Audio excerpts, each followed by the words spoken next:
Hola, buenas tardes a todos. Vamos a comenzar con la clase de hoy. Seguramente hay algunos que se van a ir sumando mientras estamos en la clase, pero no hay problema porque los vamos a ir admitiendo. Y también ya estamos grabando la clase, así que durante el día de mañana, en la mañana, se sube esta clase para los que quieran verla de nuevo, por si hay alguien que no se puede. Si alguien no puede verla hoy día por completo, o alguien quiere verla de nuevo, o alguien se tiene que retirar, la puede ver desde mañana en la mañana en la plataforma se sube el link. Hoy día vamos a comenzar vamos a repasar las lecciones número 3 y número 4 de la evaluación ABC y la lección de la circulación, que tal vez es una de las cosas más importantes que vamos a conocer y a entender hoy día respecto a la reanimación y el soporte vital de animales de compañía. Vamos a partir compartiendo la pantalla y comenzamos de inmediato con la lección 3.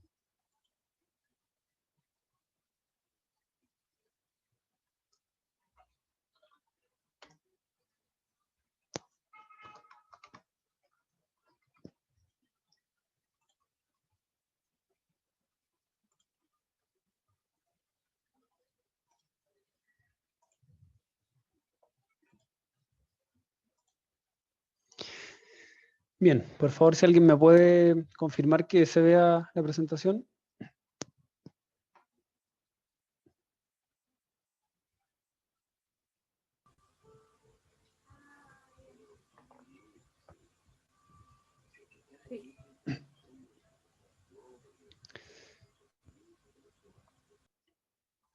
Bien, vamos a comenzar con la presentación de la evaluación ABC.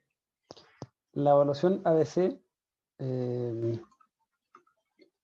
tiene el ABC del trauma, tiene su nombre, es una sigla que tiene su origen en Estados Unidos y que tiene relación con las prioridades en atención prehospitalaria y en atención en general hospitalaria de cualquier paciente en cualquier servicio. Tiene que ver con la evaluación de la vía aérea, la ventilación y la circulación. Con el tiempo, la evaluación ABC, que ha durado muchos años desde que se ha instaurado como prioridades en la evaluación primaria, también ha ido cambiando, ha ido mutando, se ha ido transformando. Lo vamos a revisar en la lección número 6. Hace algunos años ya que en la reanimación cardiopulmonar humana y animal también pasó a llamarse CAB desde el año 2010 en adelante, CAB más que ABC, y hoy día también desde hace un par de años atrás también se le llama XABC o XCAB. Vamos a ir conversando obviamente de cada una de esas cosas, pero el concepto se sigue manteniendo, ¿ya? Probablemente los otros son actualizaciones de la sigla, pero la sigla como tal, como concepto, es el que se sigue manteniendo. Y se sigue manteniendo tal vez más aún en animales de compañía, ya que en animales de compañía la oxigenación, es decir, el despeje de la vía aérea y la respiración son prioritarias. Por lo tanto, vamos a ver que independiente de que la sigla ustedes puedan verla en otro lado y pueden decirme, no, es que hoy día se llama CAB o se llama XCAB o XABC o XABCD, que es cierto, vamos a pasar un concepto más que una sigla, ¿ya? El concepto es la evaluación primaria y también le llamamos la evaluación ABC, independiente que nosotros mismos vamos a ver durante las lecciones, que puede tener otro orden dependiendo de ciertas prioridades y obviamente el orden está dado por las prioridades de salvar la vida del paciente. Esas son las prioridades. Y también la sigla se va actualizando, evidentemente, con la evidencia científica que se va generando. Si la sigla ha ido cambiando en el tiempo es porque la evidencia científica ha determinado que una cosa puede ser prioritaria que la otra y por lo tanto vamos manejando primero las prioridades que nos van a generar la muerte inmediata de ese paciente y después las prioridades que no implican un riesgo vital inmediato, ¿ya? Los objetivos específicos de esta lección son: al finalizar esta lección, el participante será capaz de conocer el algoritmo de la evaluación del paciente que no responde y realizar la evaluación ABC determinando la existencia o no de un paro cardiorrespiratorio en un tiempo máximo de 15 segundos. Ya vamos a conocer el algoritmo de evaluación del paciente que no responde. Vamos a ver un algoritmo que es completo, va a ver un poco lo que es reanimación, el soporte vital básico y el soporte vital avanzado, y vamos a ver hasta qué etapa trabajamos nosotros, que básicamente obviamente es el soporte vital básico, algoritmo que tal vez es el más aceptado el día de hoy con la evidencia científica existente. Bien, introducción a la evaluación ABC. La evaluación completa ABC no debe tomar más de 10 o 15 segundos y consta de 3 partes: evaluación de la vía aérea, evaluación de la respiración y evaluación de la circulación. Y de ahí viene su nombre, justamente el ABC. El A viene de airway, de vía aérea en inglés. La B viene de breathing o respiración en inglés. Y la C, obviamente, de circulation. Por lo tanto, son las etapas que tenemos que ir pasando y en esa prioridad. Es decir, primero vamos a evaluar la vía aérea. Una vez que descartamos la obstrucción de la vía aérea o desobstruimos la vía aérea si es que estaba obstruida, recién pasamos a evaluar si el paciente respira o no respira. Y una vez que determinemos que respira, pasamos a la circulación. Y si determinamos que no respira, iniciamos una maniobra. Por lo tanto, esto es un árbol de decisiones, digamos, que va paso a paso evaluando prioridades, prioridad a prioridad.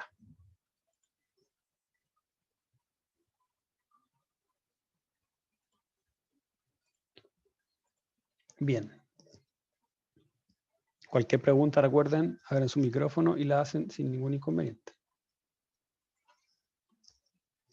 Este es el algoritmo de RCP más aceptado al día de hoy, y el algoritmo que promueve la Sociedad Norteamericana de Medicina Crítica y Emergencia Veterinaria, y que promueve RECOVER, que es la única iniciativa mundial de reanimación cardiopulmonar y soporte vital básico en animales que existe en Estados Unidos, y que es la organización que tiene más evidencia respecto a la reanimación animal, y este es el algoritmo más aceptado el día de hoy.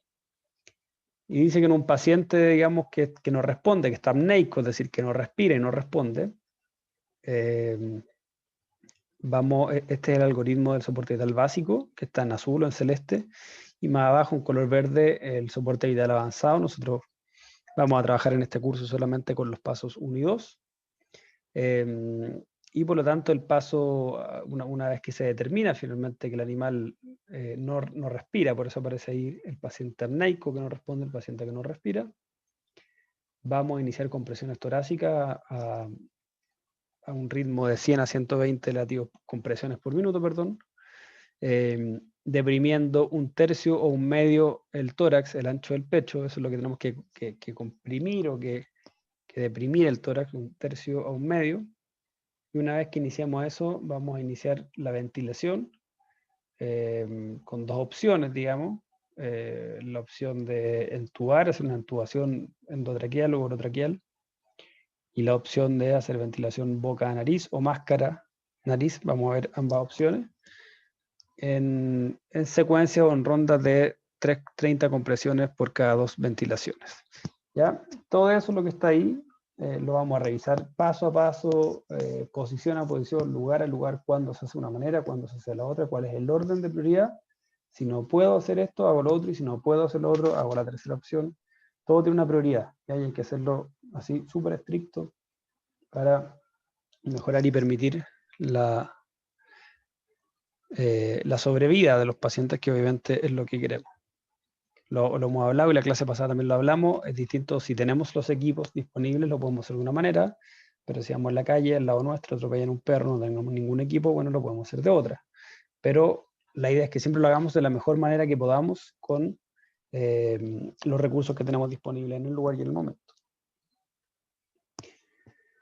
Una de las cosas que siempre se pregunta, siempre llama la atención, o siempre es una de las cosas que están estudiadas y evidenciadas de por qué una persona, por ejemplo, no practica RCP a un animal o a una persona también, estas estadísticas también se hacen para animales y para personas, cuando se pregunta por qué usted no hace RCP, por qué no hizo RCP, por qué no se atreve a hacerla, una de las respuestas clásicas que está muy evidenciada es que la gente dice, no hice RCP porque le puedo causar un mayor daño al paciente. Y como no sé si está, porque a lo mejor no estaba en paro y yo lo evalué mal y le hice reanimación y lo lesioné mal, lo fracturé o lo maté a causa mía, le causé una arritmia cardíaca, por decir cualquier cosa, y por ende el animal sufrió o murió incluso por mi culpa. Entonces eso es una barrera, una gran barrera, que está en muchas encuestas y está bastante evidenciado. Cuando le preguntan a una persona, un respondedor, ¿por qué no hizo reanimación? Porque tengo miedo de hacerlo mal y causarle más daño al paciente. Y por eso que también en todos los cursos de reanimación lo que se trata de decirle a las personas es que los riesgos de iniciar reanimación a un animal que no la necesitaba, si es que nos hubiéramos equivocado en la evaluación y el animal no estaba en paro y no necesitaba reanimación y nosotros le hicimos igual reanimación, lo que hoy día tratamos de demostrar es que los riesgos de eso son bajísimos, ¿ya? Para que nunca esto sea un tema, para que nunca no se atrevan a hacerlo. Siempre es mejor hacer cualquier reanimación que no hacer nada. Y eso también es una premisa, una regla de oro. Es mejor cualquier reanimación que intenten hacer, si es que no se acuerdan cuánto era la secuencia, si no se acuerdan bien el lugar, siempre es mejor tratar de hacer una reanimación o no hacer nada. Y si se equivocaron porque evaluaron mal y el animal no estaba en paro y el animal en realidad estaba circulando y el animal en realidad estaba ventilando y fue un error nuestro que no identificamos bien esa característica, no hay riesgo, digamos. Y eso es lo que les queremos transmitir. Por lo tanto, ahí aparecen unos riesgos que son los riesgos que están evidenciados. Los riesgos de que pudieran existir fracturas de costillas son 1.6%. Es decir, en un 1.6% de los pacientes podríamos llegar a fracturar las costillas. Y si nos equivocamos y el paciente no necesitaba RCP y le fracturamos una costilla, efectivamente, 1.6% de los pacientes van a necesitar, en ese caso, una reparación quirúrgica, si es que nosotros nos equivocamos. Pero es bajo, estamos hablando de casi el 1%. ¿Ya? Daño muscular. Estamos hablando también de un daño muscular en la pared torácica, por ejemplo. 1.4%. Y dolor torácico, que ese animal le podemos haber causado un dolor innecesario porque no estaba en paro, porque estaba respirando, estaba circulando de manera espontánea, un 11.7%. Por lo tanto, si nos vamos, en resumen, en cifra gruesa, tenemos un 1% de probabilidad de causarle un daño costal o un daño muscular que tenga que ir a una consulta veterinaria porque requiere una reparación quirúrgica o reparar un daño cutáneo y anestesia y antibióticos.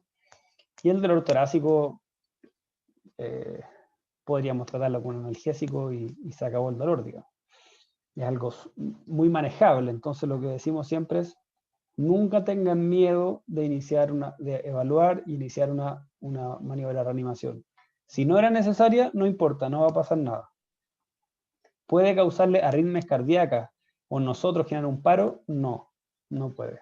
No está evidenciado, yo digo lo que está evidenciado el día de hoy. Tal vez en 5 años vamos a estar diciendo otra cosa, tal vez en 8 años más va a haber algo que diga así, en realidad nos dimos cuenta que podía haber una arritmia. Hasta hoy día las investigaciones humanas y animales no han determinado que nosotros podamos causar un desorden electromecánico, que nosotros podamos causar un ritmo de paro, que podamos causar una arritmia, porque nosotros comprimimos el corazón o hicimos una compresión torácica externa. Por lo tanto, los riesgos son bajísimos y como conclusión, hay que iniciar la reanimación aunque no estemos seguros, no importa, lo vamos a hacer igual. Y es mejor siempre hacer cualquier reanimación, aunque sea más o menos mala, a no hacer nada. Lo que vamos a hacer y lo que queremos hacer con este curso es hacer la mejor reanimación que podamos hacer y que existe. y lo mejor que podamos hacer que esté evidenciado, pero si no se acuerdan, si pasan 3, 4 años y no nos acordamos de la secuencia, cuánto era, no importa, mejor que hagamos algo a que no hagamos nada. ¿Ya? Esas son conclusiones importantes que siempre nos tenemos que quedar con ellas. Otra cosa importante que tenemos que saber es que las posibilidades de sobrevida son bajas en la reanimación de animales de compañía. Los paros cardiorrespiratorios por procesos anestésicos asociados a tratamiento, a cirugía o cualquier tratamiento que tuvimos que anestesiar, hacer una anestesia general a un animal, tienen tasas de sobrevida del 50%. ¿Ya? Porque, claro, evidentemente, probablemente estamos anestesiándolo para sacar una radiografía o para un procedimiento quirúrgico.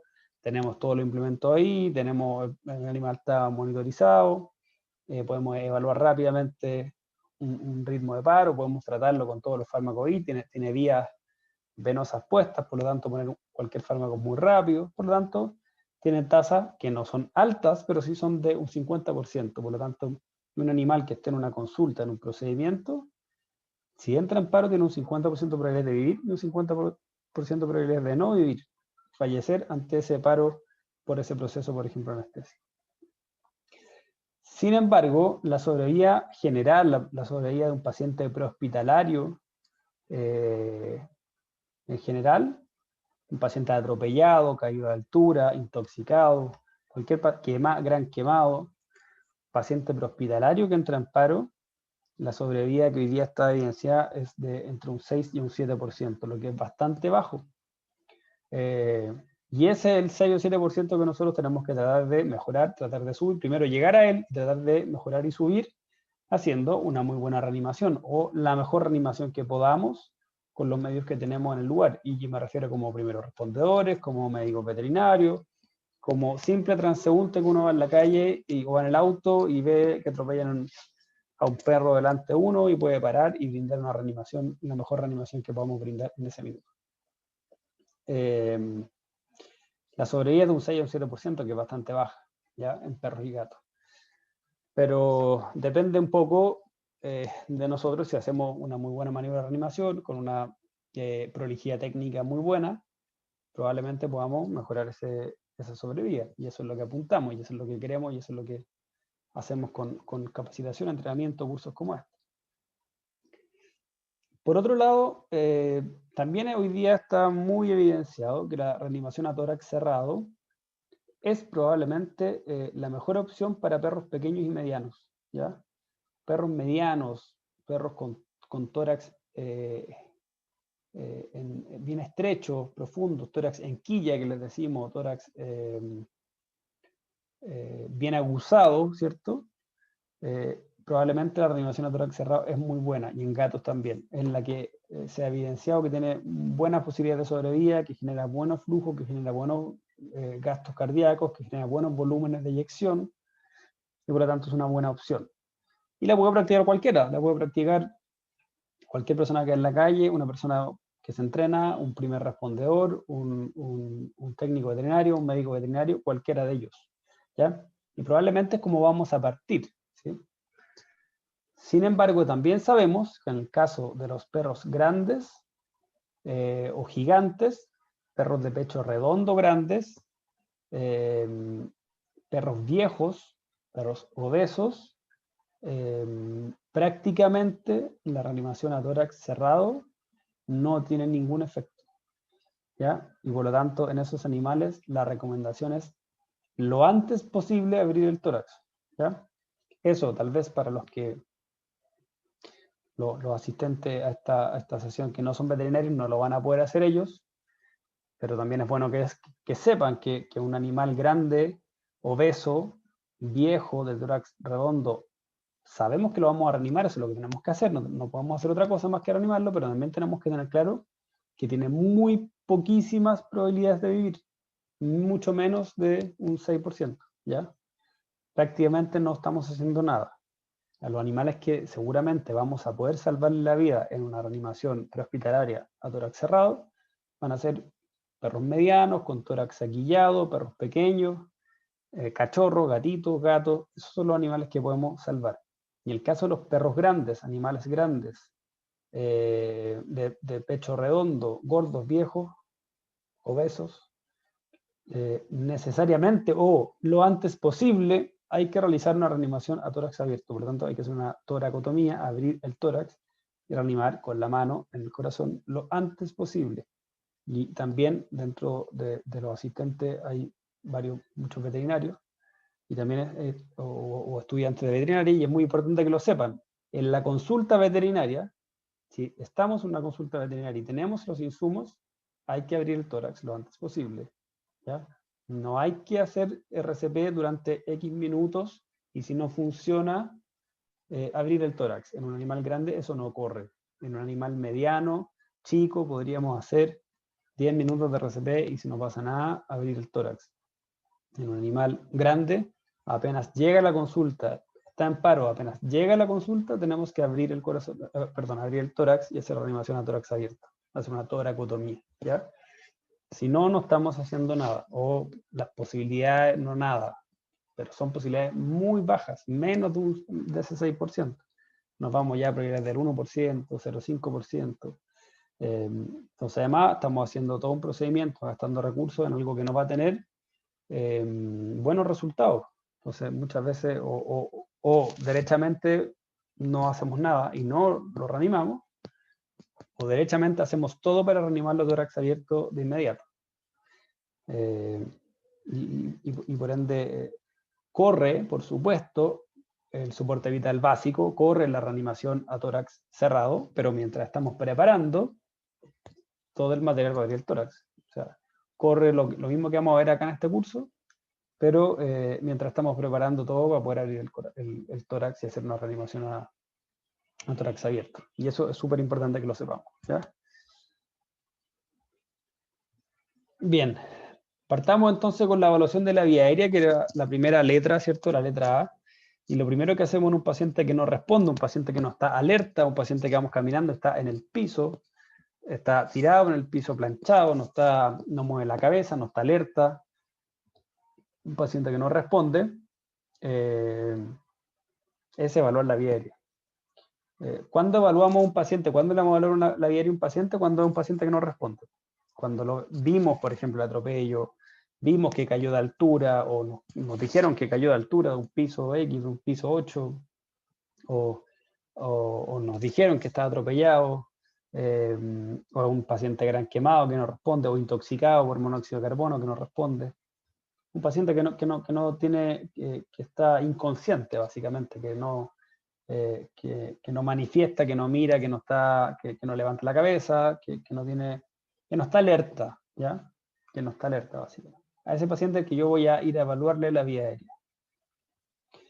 Y la evaluación de la vía aérea parte con la inspección visual de la vía aérea. Como mecanismo de seguridad, porque ese animal podría estar en un estado de sopor, de letargia, que podría no estar necesariamente en paro, o puede tener distintos reflejos, podría él tener reflejos todavía, evidentemente, y cerrar el hocico y morderme. Entonces, la medida de seguridad que hacemos es que tomamos el hocico y los labios, el labio superior, lo ponemos por debajo de los dientes, ¿ya? Del maxilar. El maxilar, ¿cierto? O la mandíbula de arriba, entre comillas, que se llama maxilar. Si ustedes ven la mano del reanimador que está ahí o del respondedor que está ahí, la mano superior, la mano de arriba, lo que hace es que pone los labios por debajo de los dientes y de alguna manera presiona un poco, mantiene presionados los dedos y con eso genera cierta presión en los labios que estén en contacto con los dientes y por lo tanto, si el animal cierra el hocico rápidamente, lo que va a ocurrir es que se va a morder. O de hecho el mismo efecto de ir cerrando el hocico ya le va a generar dolor en los labios y por lo tanto probablemente no alcanza a cerrar o a morder completamente, o si logra morder completamente muy brusco va a soltar rápido también porque se va a estar haciendo daño a él, se va a estar mordiendo ambos labios, digamos, por lo tanto va a soltar rápido. Eso es lo que queremos, que a lo mejor nos va a apretar, pero que sea un apretón, que no sea una mordida, en nuestras manos. Por lo demás, ninguno de nuestros dedos está en los colmillos, a la altura de los colmillos, justamente están detrás de los colmillos, por lo tanto, la mordida tal vez va a ser un pequeño apretón y no va a ser una mordida como tal de que nos va a entrar los colmillos completos. Puede que nos genere dolor, pero lo que esperamos, lo que buscamos es que no sea una mordida como tal, que tenga una herida penetrante ni nada.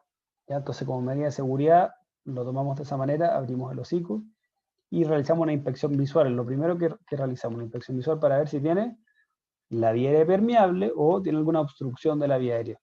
¿Ya? Y puede tener una obstrucción porque se comió algo, porque comió carne muy grande, porque agarró una pelota de plástico y no pasó y quedó ahí.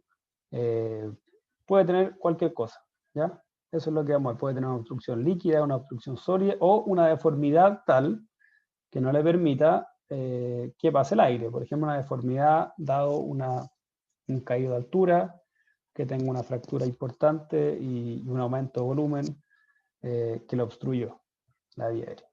Eso vamos a tratar de evidenciar todas esas cosas con esta inspección visual de la vía aérea. Y no solamente es la inspección de la vía aérea, evidentemente, si la vía aérea está permeable, pasamos a la B, pero si la vía aérea no está permeable, debemos permeabilizarla, debemos sacar la obstrucción que tenga. ¿Ya? Por lo tanto, lo que tenemos que hacer es despejar la orofaringe, eso es lo que vamos a buscar. ¿Ya? Vamos a palpar también la vía aérea en el caso de que no haya obstrucciones, que se vean obstrucciones por un cuerpo extraño. Podemos palpar la vía aérea buscando deformaciones o deformidades o inflamaciones propias, por ejemplo, de un trauma importante. Podríamos tener una obstrucción sólida, como les comenté, una pelota, un juguete, dientes, huesos, comida. Es normal que los animales que sufren intoxicaciones, que sufren quemaduras o que sufren intoxicaciones, vomiten. Y muchas veces esa comida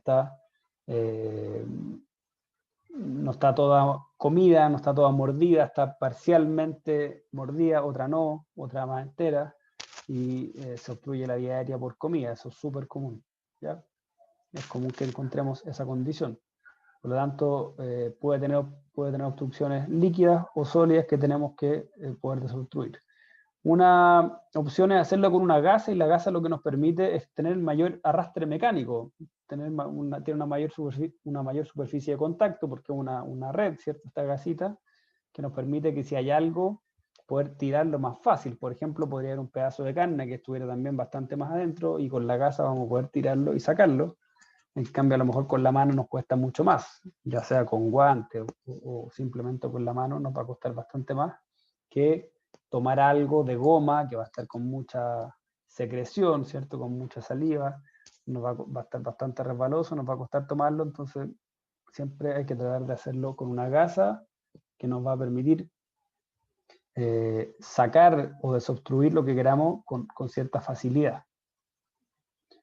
Si tuviéramos una obstrucción líquida, ojalá hacerlo con una bomba de aspiración, que puede ser una bomba de aspiración manual, como la que está ahí, no necesariamente una máquina, una bomba fija, sino con una bomba pequeña. También se puede hacer con una jeringa grande y con una manguera chiquitita conectada, digamos, funciona perfecto. Y si no tenemos nada de eso, podemos poner al animal como está en decúbito lateral de lado y con una gasa empezar a botar el líquido. Ese líquido puede ser sangre, puede ser vómito también, como yo te decía, o regurgitación, pueden ser otros líquidos. Lo que normalmente se obstruyen son justamente con vómito y también con sangre si es que tuviera un trauma a nivel de la orofaringe, de la laringe, con una hemorragia importante, puede estar obstruido por sangre. O en algún minuto lo comentamos, si no me equivoco, no sé si lo comentamos con este grupo, pero los traumas pulmonares agudos, los traumas pulmonares agudos, traumas torácicos agudos, con hemorragias pulmonares muy grandes, con injurias pulmonares agudas, normalmente generan hemorragias importantes. y esas hemorragias salen por la vía aérea y muchas veces eso obstruye. Entonces, muchas veces está relacionado con la posición. El animal es común que tenga, por ejemplo, un trauma en el pulmón derecho y si está apoyado en el lado derecho, no se ve o no sale la hemorragia. Y muchas veces uno lo mueve, lo gira y basta que lo gire y empieza a salir los chorros de sangre por la vía aérea, por la nariz, por la boca y obstruye la vía aérea. Por lo tanto, hay que desobstruirla rápidamente, ojalá con una bombita, ya sea manual o fija, o si no con muchas gasas de lado y empezar a botar esa sangre y los coágulos que se van a estar generando para poder ventilar ese paciente. ¿Ya?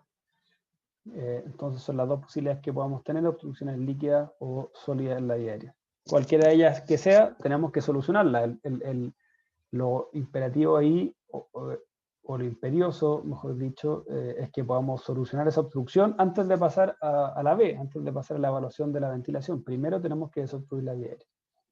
¿Y por qué primero tenemos que desobstruir la vía aérea? Porque eventualmente puede haber pacientes que tengan reflejo, su cerebro esté funcionando y por lo tanto y sus músculos de la ventilación estén operando y solo no puede respirar porque la vía aérea está obstruida, que es lo que pasa cuando uno tiene un cuerpo extraño, cuando come un pedazo de carne y se nos obstruye la vía aérea, no hay un problema de reflejo de la respiración, no hay un problema en el centro de la ventilación en el cerebro, digamos, a nivel de tronco. El problema es un problema mecánico de que hay una obstrucción tapando la vía aérea. Entonces, lo que queremos buscar es que no haya un tema cerebral ni un tema de los músculos de la ventilación, sino que sea una obstrucción mecánica. Por lo tanto, muchos pacientes, al liberarle la vía aérea, empiezan a respirar. No era un tema de una hipoxia cerebral que no permitió la respiración, ¿no? Sino que simplemente era una obstrucción mecánica y por lo tanto, al sacar esta obstrucción, el paciente vuelve a respirar espontáneamente. Por lo tanto, parte la A de permeabilizar la vía aérea y eventualmente un porcentaje de pacientes van a ponerse a respirar por sí solos. Y otro porcentaje de pacientes no se van a poner a respirar por sí solos. Y eso es lo que vamos a evaluar en la letra B. ¿Ya? Entonces, en la letra B lo que hacemos es ahora evaluar la respiración. Probablemente un paciente que le desobstruimos la vía aérea y vuelve a respirar, lo vamos a notar rápido porque va a respirar con una profundidad importante, probablemente con una taquipnea, es decir, un aumento de la frecuencia respiratoria importante porque tiene que recuperar un poco todo el tiempo que no respiró, por lo tanto va a profundizar bastante la respiración y lo vamos a notar súper rápido en general. Y un animal en realidad que tenemos que ir a evaluar porque no vemos mucho, no es muy evidente que está respirando, probablemente porque ya efectivamente no está respirando, ya no era solo un tema mecánico, sino que además ya no hay reflejo de la respiración, ya no están operando los músculos ventilatorios y por lo tanto hay que asistir a esa ventilación. Por lo tanto, una vez que evaluamos que la vía aérea esté permeable o desobstruimos la vía aérea que no estaba permeable, que no podíamos tomar más de 5 o 10 segundos, pasamos entonces a la evaluación de la respiración, proceso que también nos debe tomar entre 5 y 10 segundos. Recuerden que la evaluación ABC total no puede tomar más de 15 segundos.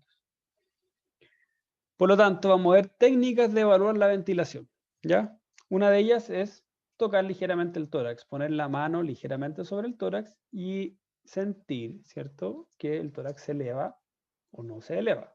Eso es lo que vamos a tratar de evaluar. Y para eso ponemos la mano ligeramente sobre el tórax, muy ligera, sintiendo que se eleve o no se eleve ese tórax. Si no se mueve nada, vamos a determinar que no está respirando.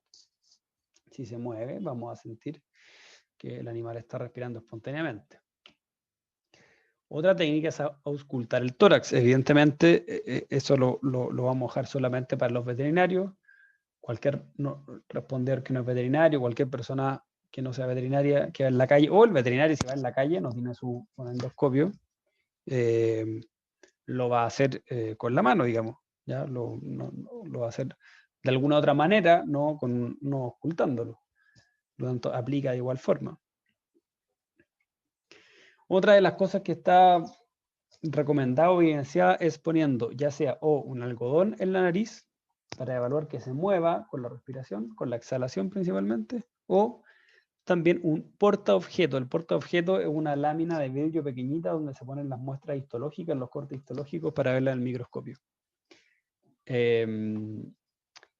Evidentemente nadie anda en la calle con el bolsillo con un portaobjeto, digamos. Por lo tanto, eso también va a aplicar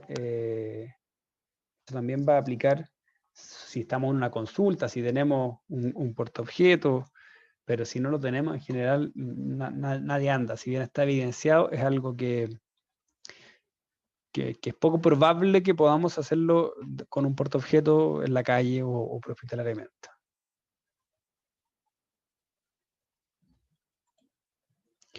Y otra técnica que nosotros tal vez utilizamos más que todas estas, digamos, o también recomendamos más fácil, es lo que le llamamos el MES.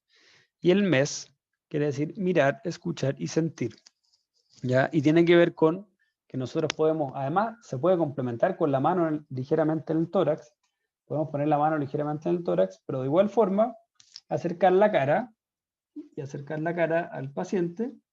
Y al acercar la cara al paciente, primero que nada, vamos a ver el tórax, donde tenemos la otra mano ligeramente puesta, pero vamos a mirarlo. Además, podemos mirar que el tórax se eleve. No solamente ponemos la mano ligeramente, sino que podemos ver que el tórax se eleve.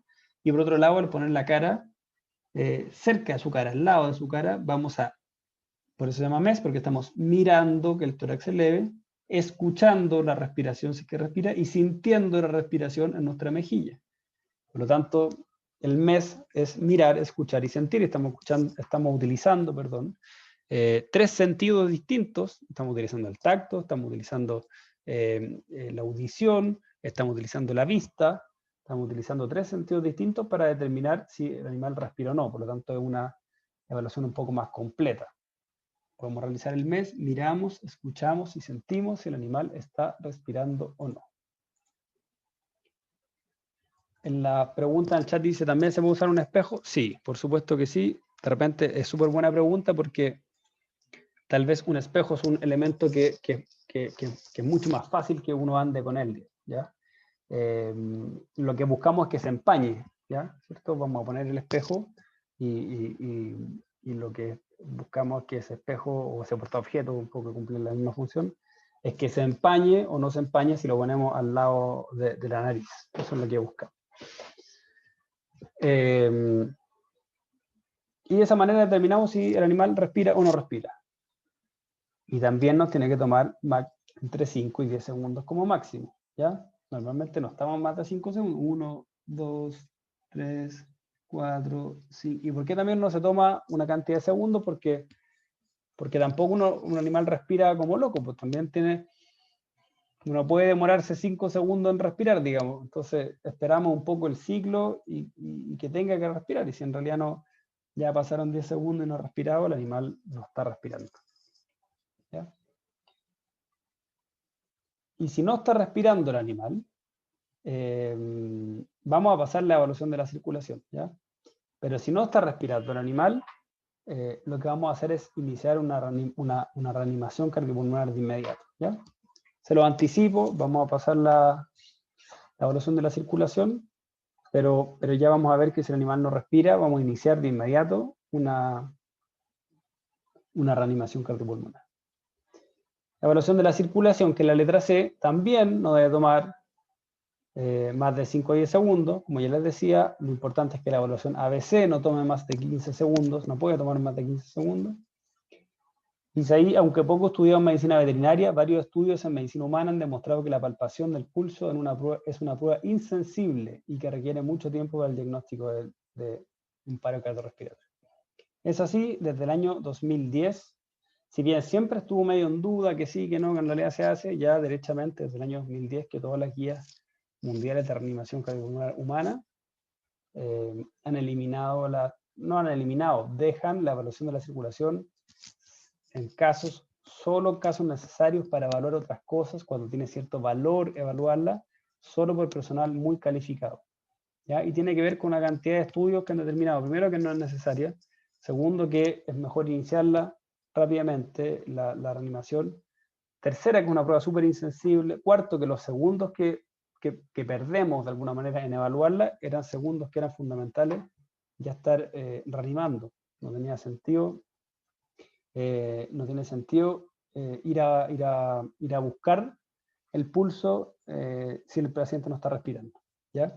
Además, es que es poco probable que el paciente no esté respirando y tenga pulso. Esa condición es bajísima, el porcentaje de los animales que, nuevamente, ante un trauma prehospitalariamente, ante una intoxicación, no están respirando y tienen pulso, son muy bajos. Y por otro lado, si un animal no está respirando y tiene pulso, lo va a perder dentro de 30 segundos. Entonces, iniciar una reanimación 30 segundos antes de que pierda el pulso no es malo, por el contrario, es mejor, porque tratamos de que entre el pulso que va perdiendo y las compresiones que yo genero, ojalá nunca pierda la circulación, digamos.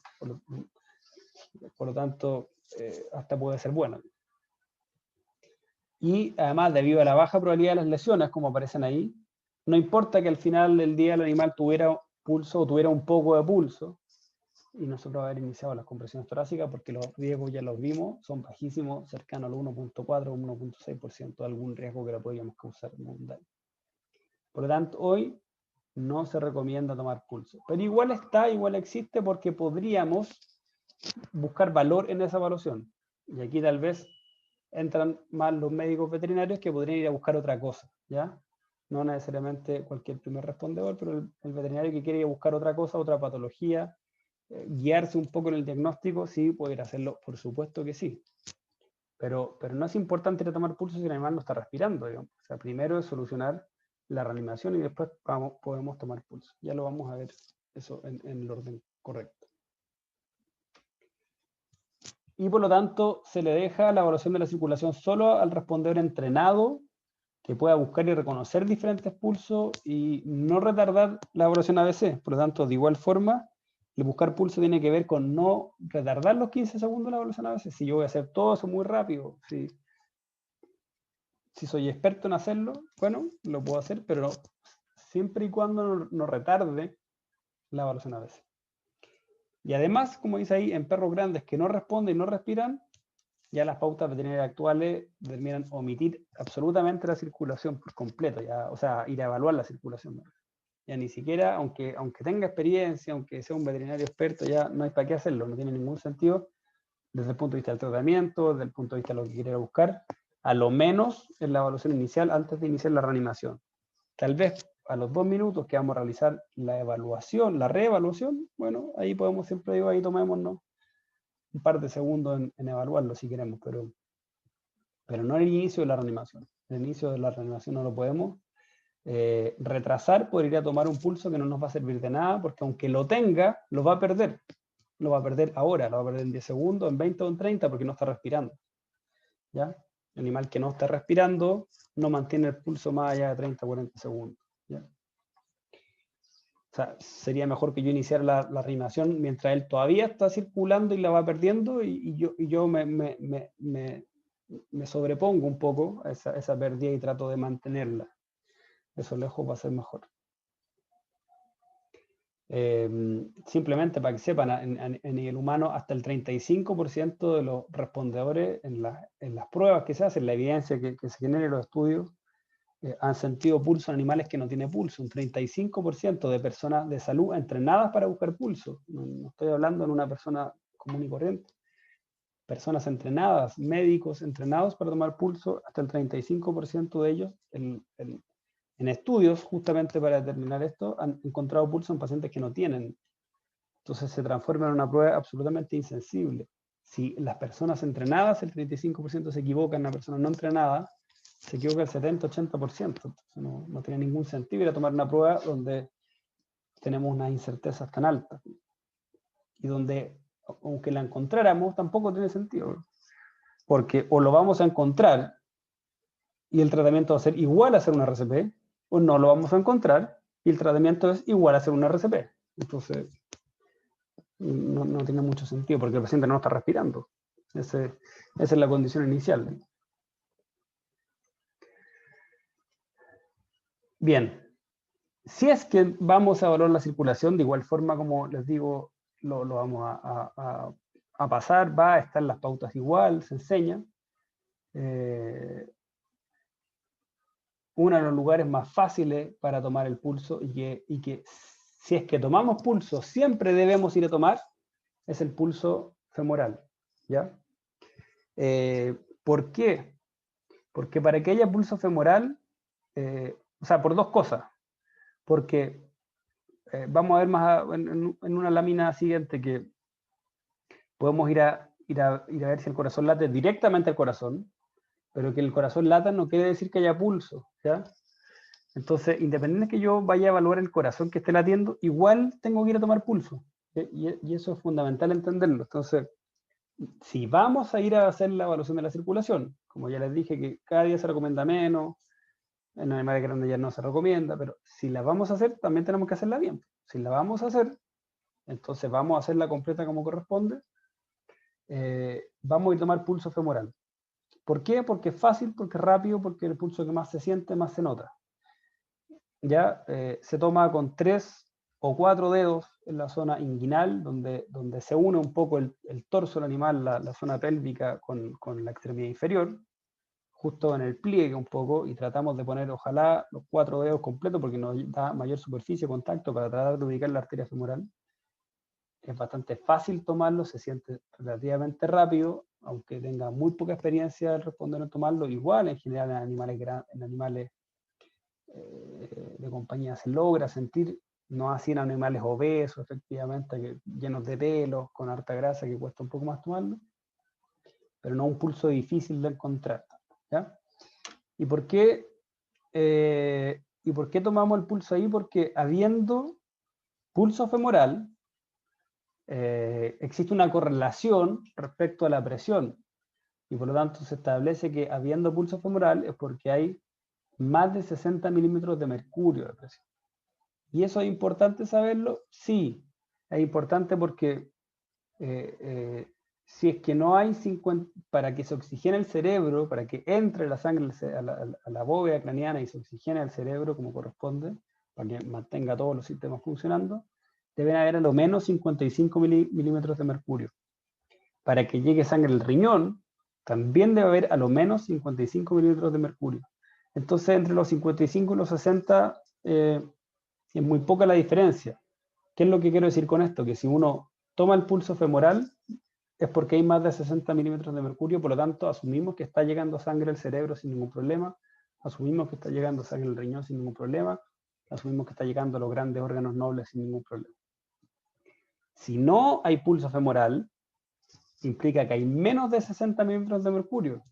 Por lo tanto, asumimos que no está llegando sangre al cerebro, asumimos que no está llegando sangre al órgano noble. Ustedes me podrían decir que podríamos estar en justo 58 o 57, sí, pero algo absolutamente despreciable y insensible. Nosotros nos basamos en que si no hay pulso femoral, no se están oxigenando los órganos centrales, no se está oxigenando el cerebro, y por ende hay que reanimar, ¿ya? Por lo tanto, esa es la correlación que hacemos. Ahora, siempre debemos recordar, y esto es súper importante que lo incorporemos, que el que haya latido cardíaco no quiere decir bajo ninguna circunstancia que necesariamente hay pulso. Puede estar el corazón latiendo y no haber pulso, porque el pulso es la generación de una onda que es necesaria. ¿Qué es pulso? Es una onda que se mueve a lo largo del cuerpo y que por lo tanto mueve sangre y lleva los nutrientes y el oxígeno necesario. Pero ¿el corazón se podría estar moviendo y no generar esa onda? Sí, por supuesto que sí. Yo podría auscultar el corazón y decir, el corazón está latiendo, que no quiere decir necesariamente que tenga pulso. Son cosas diferentes. Una cosa es que el corazón esté latiendo y otra cosa distinta es que genere pulso. El paro cardiorrespiratorio, como lo veíamos en la lección anterior, la lección 2, es la inexistencia de pulso, no la inexistencia del movimiento cardíaco. ¿Se acuerdan que lo vimos en la clase anterior? Por lo tanto, recuerden que cuando vimos los tipos de paro, en la lección 2, veíamos que, por ejemplo, podíamos tener una taquicardia ventricular sin pulso. El corazón se está moviendo a más de 200 latidos por minuto y no logra generar pulso, porque no había una una precarga. ¿Recuerdan la clase anterior? Como no había precarga, el corazón no se alcanzaba a llenar, a precargar, y por lo tanto después no está mandando nada. No se genera pulso, como no está mandando sangre, o muy poca, casi nada, no logra generar una onda, no logra generar pulso, pero si ustedes ocultan el corazón, lo van a sentir, y va a estar latiendo. Pero no está moviendo sangre, lo que necesitamos no un corazón latiendo, necesitamos un corazón que mueva sangre. Por lo tanto, si es que ocultamos el corazón y la ocultación es positiva, es decir, detectamos que el corazón no está latiendo, igual vamos a ir a buscar pulsos femorales, por ejemplo. Una cosa es que lata el corazón, oculto, digo, sí, está latiendo, o pongo la mano en el tórax y digo, sí, está latiendo, y otra cosa distinta es que vaya a tomar pulso y diga, chuta, pero no tiene pulso. Está latiendo, pero no tiene pulso. ¿Podría tener una taquicardia ventricular sin pulso? Claro que sí, podría tener una taquicardia ventricular sin pulso. ¿O podría tener otra patología distinta por la cual esté latiendo y no haya pulso? Claro que sí. ¿Podría tener una hemorragia interna a nivel aórtica, torácico, abdominal? Claro que sí. Puede haber una hemorragia interna importante que hace que el corazón esté latiendo, pero no tenga pulso porque se está perdiendo toda esa sangre. Y si se está perdiendo, no va a llegar a los órganos, no va a llegar al cerebro, no va a llegar a los órganos centrales. Todas esas posibilidades son. Entonces, no es lo mismo que el corazón lata que el animal tenga pulso. Para que se oxigenen los tejidos necesitamos pulso. No, además de un corazón latiendo. Pero no solo un corazón latiendo. Entonces, si es que vamos a hacer la circulación, insisto, que es poco probable que la vayamos a hacer si es que el animal no está respirando. Sí, ¿cuándo la podemos hacer? Cuando el animal está respirando. Si hacemos la evaluación ABC, hacemos la B, el animal respira, bueno, ahí me voy a hacer la evaluación de la circulación porque el animal respira. Y ahí recién puedo ir, me tomo unos segundos para hacer la evaluación de la C, de la circulación. Pero no si no respira. ¿Ya? Y ahí puedo determinar entonces si el animal circula, le puedo poner a ocultar, puedo ir a tomar pulso femoral, pero siempre tengo que hacer esas dos cosas, son complementarias. ¿Ya?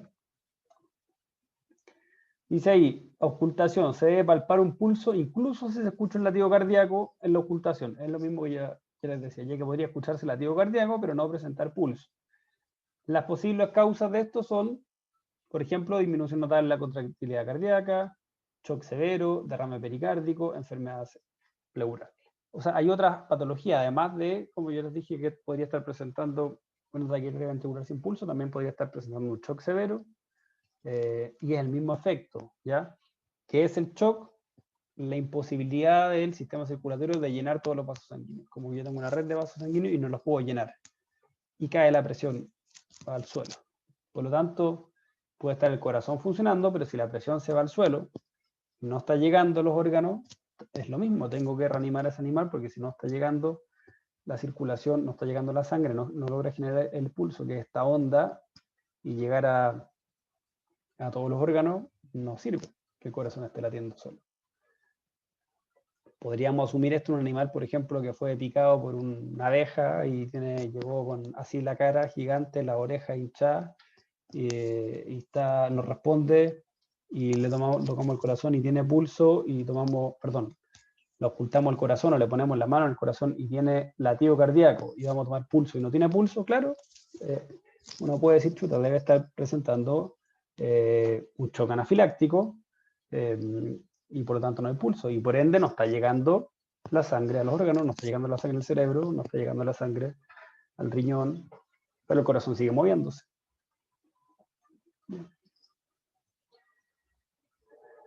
Otra manera de evaluar la circulación, como ya les decíamos y anticipábamos, es justamente poner la mano en el tórax. Lo que vamos a tratar de identificar es el latido del ápice del corazón. Se hace entre el cuarto y sexto espacio intercostal, no es algo que se tienen que acordar de ir a buscar el espacio intercostal, porque lo vamos a ver más adelante por la ubicación del codo, lo vamos a ver un par de minutos más, por la flexión del codo que nos va a dar ese lugar. ¿Ya? Entonces ponemos la mano en el tórax y evaluamos si lo que vamos a sentir justo debajo de nuestras manos es el corazón latiendo, ¿ya? Los ventrículos latiendo, eso es lo que vamos a sentir. Pero si hacemos esto, de igual forma vamos a ir a ver pulso femoral, como ya les comentaba. A lo menos pulso femoral, que rápido, que fácil, que que se siente fácilmente y que nos dice algo, como yo les decía, como tiene esta correlación de milímetros de mercurio, yo asumo que si está, se están oxigenando los órganos grandes, si no está, no se están oxigenando los órganos nobles. Una correlación más o menos directa. En gatos y perros pequeños, la palpación del latido del ápice o la ocultación es más probable que tenga éxito, ¿ya? Porque es fácil, porque tiene una costilla chiquitita, una pared costal chiquitita, que yo pongo las manos y se lo vamos a sentir fácilmente, ¿ya? Los tórax son más estrechos y facilitan la palpación. De igual forma, como dice de la misma manera, un paciente podría respirar espontáneamente sin pulso palpable, ¿ya? Pero tener ocultación positiva, digamos, nosotros podríamos ocultarlo, pero no tener pulsos palpables y se puede estar presentando alguna de estas patologías también, ¿ya? Bien, preguntas de la lección 3. ¿Hay alguna pregunta de la lección 3 de la evaluación ABC? En resumen, la evaluación ABC es un conjunto ordenado, un procedimiento ordenado de evaluación de las prioridades que tenemos ante un paciente que no responde. El paciente que no responde, que no está alerta, lo primero que vamos a ir a evaluar es si la viera está permeable. Si no está permeable, se la vamos a permeabilizar. Una vez que la permeabilicemos o evaluemos que está permeable, vamos a evaluar la ventilación, ¿ya? O la respiración, viene de breathing. Nosotros le decimos ventilación, que si bien es con B corta, evidentemente se asocia a la B, por eso decimos vía aérea, ventilación y circulación. Evaluamos la respiración, y si el paciente respira, podemos pasar la evaluación de la circulación. Si el paciente no respira, iniciamos de inmediato una reanimación cardiopulmonar y no evaluamos la circulación, ¿ya? Es una prueba insensible, que no tiene valor, que un porcentaje importante se equivoca, no lo encuentra o lo encuentra cuando no había, por lo tanto no es algo que tenga valor y por lo tanto no lo vamos a ocupar. Sí lo podemos hacer si el paciente está respirando, respira y respira bien, bueno, evaluamos la circulación y por lo tanto vamos a ir a evaluar el latido cardíaco si es que está presente. Lo único que vamos a evaluar en este instante si está presente, ya sea con la mano en el tórax, en el ápice, ¿cierto? O con un fonendoscopio lo vamos a ocultar. De igual forma vamos a ir a buscar el pulso femoral para ver entonces si tiene el latido cardíaco y ver si tiene pulso. Son las dos condiciones con las que vamos a decir si está circulando y por lo tanto está llegando oxígeno a los grandes órganos y por lo tanto está relativamente estable en este minuto. ¿Preguntas de la lección 3?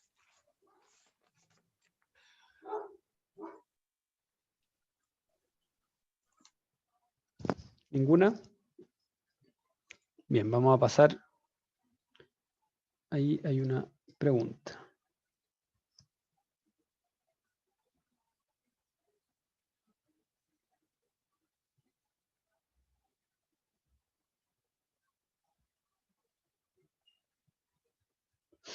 Hay una pregunta que dice, quería consultar que una vez vio a un perro atorado con un objeto y él solo, antes de que pudiera ayudarlo, como que agrandó mucho su cuello de manera muy notoria. ¿Qué está haciendo acá? Josefa, no sé si puedes activar tu audio y explicarnos de mejor manera la situación, porque tampoco sé como qué parte del cuello agrandó, si lo viste la parte de afuera, la parte de adentro, la mucosa. No sé si tienes más información que nos puedas compartir para poder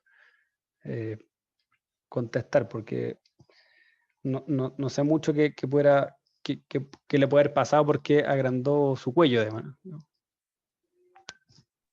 No sé si con Hola, eso... Ahí está José. Cuéntanos. es que en realidad no sé cómo explicarlo bien, como sin mostrar nada, pero claro, es como si hubiese hecho una arcada, como dicen en el chat, pero por lo que yo vi de fuera, pero fue muy notorio cómo se agrandó el cuello, pero así muy, muy grande, por eso me llamó mucho la atención cómo hizo eso, ¿no? Porque estaba atorado con algo y yo iba a ayudarlo, pero no se puso en cuatro patas porque estaba acostado. Se puso en cuatro patas y agrandó mucho el cuello y lo botó solo. Entonces no, de verdad que no sé cómo explicarlo mejor. Sí, claro, probablemente haya estado haciendo una arcada, probablemente lo que nosotros generamos cuando estamos atorados, digamos, los animales generan, efectivamente puede ser que se genere una señal, digamos, para generar vómito, ¿cierto? Para hacer arcadas, para botarlo o para toser, ¿ya? La tos justamente es una de las cosas que se genera cuando hay una obstrucción, un cuerpo extraño o un tipo de arcada, que es bastante común, que uno lo puede ver en animales que están con un cuerpo extraño. No sé si siempre se nota mucho que se aumenta el volumen del cuello de manera importante, pero probablemente efectivamente eso es lo que el animal estaba haciendo, generando un estímulo para toser y para generar arcada, un estímulo que lo que genera es un aumento de presión a nivel torácico, y ese aumento de presión a nivel torácico lo que busca también es impulsar y botar el objeto o el cuerpo extraño, tosiendo o haciendo efectivamente arcadas para poder botarlo y suplir la vía aérea. Probablemente sea esa la respuesta. Así que gracias Solde, que también nos ayudó ahí a, a responder. No sé si hay más Muchas preguntas. gracias. Gracias, Josefa. ¿Alguna otra consulta? Bien, vamos a compartir la pantalla para la lección número 4.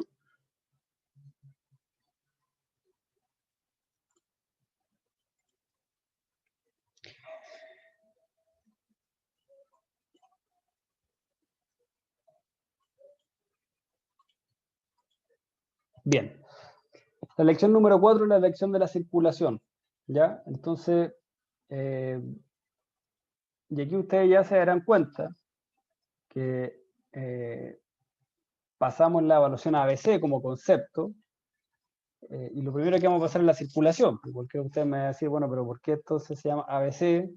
Si lo que primero va a pasar cuando determinemos que un animal no respira o está en paro cardiorrespiratorio, ¿por qué partimos con la circulación? Si eso era la C y no partimos con dar ventilaciones, ¿ya? Y justamente eso es algo de lo que yo les comentaba al inicio, de que ya a partir del año 2010 todas las pautas de reanimación humana, en veterinaria hay muy poca evidencia al respecto, todas las pautas de reanimación humana han cambiado el orden de las palabras, el orden de las letras, mejor dicho, y en vez de llamarse ABC, se llama CAB desde el año 2010 formalmente, a través de ILCOR, que es la organización mundial que agrupa a todas las organizaciones de reanimación del mundo, el Consejo Europeo, el Consejo Africano, al Consejo, a la Asociación Americana del Corazón, al Consejo Asiático de Reanimación.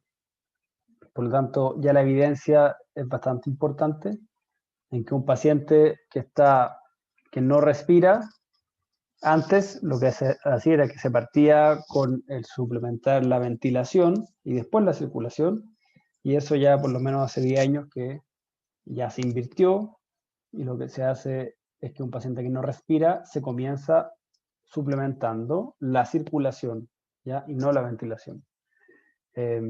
Y se determinó que cuando suplementábamos ventilación primero, es decir, el paciente no ventilaba y lo primero que hacíamos era dar ventilación y después partíamos con la circulación, se retrasaba en 18 segundos, la circulación. Y se determinó que esos 18 segundos eran fundamentales en la circulación y en la oxigenación del cerebro y todo, por lo tanto, no había que, entre comillas, perder 18 segundos por ventilar, sino que lo que había que hacer era partir con la circulación. Tiene una salvedad en medicina veterinaria esto, o en reanimación de animales, más que en medicina veterinaria, en reanimación de animales. Y la salvedad es que en humanos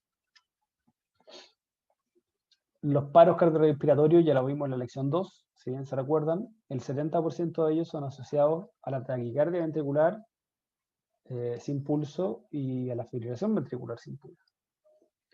Por ende, lo que falla primariamente es el corazón. Y cuando falla primariamente el corazón, cuando el corazón es el que falló, cuando tenemos un ataque cardíaco, cuando tenemos un infarto o el miocardio, lo que falla es el corazón, lo que tenemos es que la sangre todavía está llena de oxígeno. Y cuando tenemos sangre llena de oxígeno, podemos hacer circular sangre por varios minutos y varios segundos antes de que necesitemos reoxigenar esa sangre, antes de que necesitemos aportar oxígeno. Por lo tanto, la única salvedad que nosotros podemos ver como diferencia es que si bien compartimos de alguna manera con un paciente que no respira, de inmediato partimos con la circulación y después de los primeros 30 compresiones, ya lo vamos a ver, recién damos ventilación. Lo que también es cierto es que en animales de compañía los paros cardiorrespiratorios no son mayoritariamente por fibrilación ventricular y por taquicardia ventricular sin pulso, por lo tanto no tenemos sangre llena de oxígeno que mover. Los paros cardíacos en perros y gatos son por asistolía o por actividad eléctrica sin pulso. Ambos paros son a consecuencia de la hipoxia tisular. ¿Qué quiere decir? Que esos paros son a consecuencia de que hay poco oxígeno en la sangre, una hipoxia miocárdica específicamente. Por lo tanto, la asistolía y la taquicardia y actividad eléctrica sin pulso son paros que se asocian a que hay un músculo del corazón, un miocardio, sin oxígeno. Entonces, si tenemos el miocardio sin oxígeno, tenemos el corazón sin oxígeno, y por eso entró en paro el corazón, no tiene mucho sentido circular sangre sin oxígeno, porque no va a hacer nada. Por lo tanto, si bien seguimos este algoritmo, es internacionalmente válido, reconocido y en medicina veterinaria se usa, también sabemos que en animales menores es prioritaria la ventilación. Eso lo sabemos. Es prioritaria y absolutamente prioritaria. Y ese es el mensaje que les también tengo que transmitir. Hoy día vamos a ver solo la lección de circulación ahora. Y el jueves vamos a ver la lección de vía aérea. Pero recuerden que es prioritaria la ventilación en animales de compañía. Tal vez más prioritaria que en el ser humano, porque en el 70% de los paros humanos tenemos 2, 3, 4 minutos para circular sangre, o más minutos para circular sangre, sin todavía aportar ventilación, porque asumimos que es un paro donde la sangre tiene oxígeno y puedo moverla varios minutos y va a seguir funcionando el cuerpo y va a seguir oxigenando el cerebro. Distinto es cuando el paro fue a consecuencia de que ya se agotó el oxígeno en la sangre y por eso los órganos dejaron de funcionar y por eso el corazón entró en paro.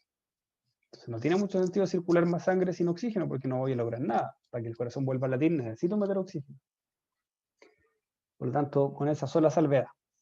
Pero hoy lo cierto es que el algoritmo se sigue llamando ABC, pero el orden, y tenemos que tener claro, es que si un animal no respira, ni siquiera vamos a evaluar la circulación, sino que apenas determinamos que no respire, iniciamos un procedimiento de reanimación cardiopulmonar y por lo tanto iniciamos compresiones torácicas.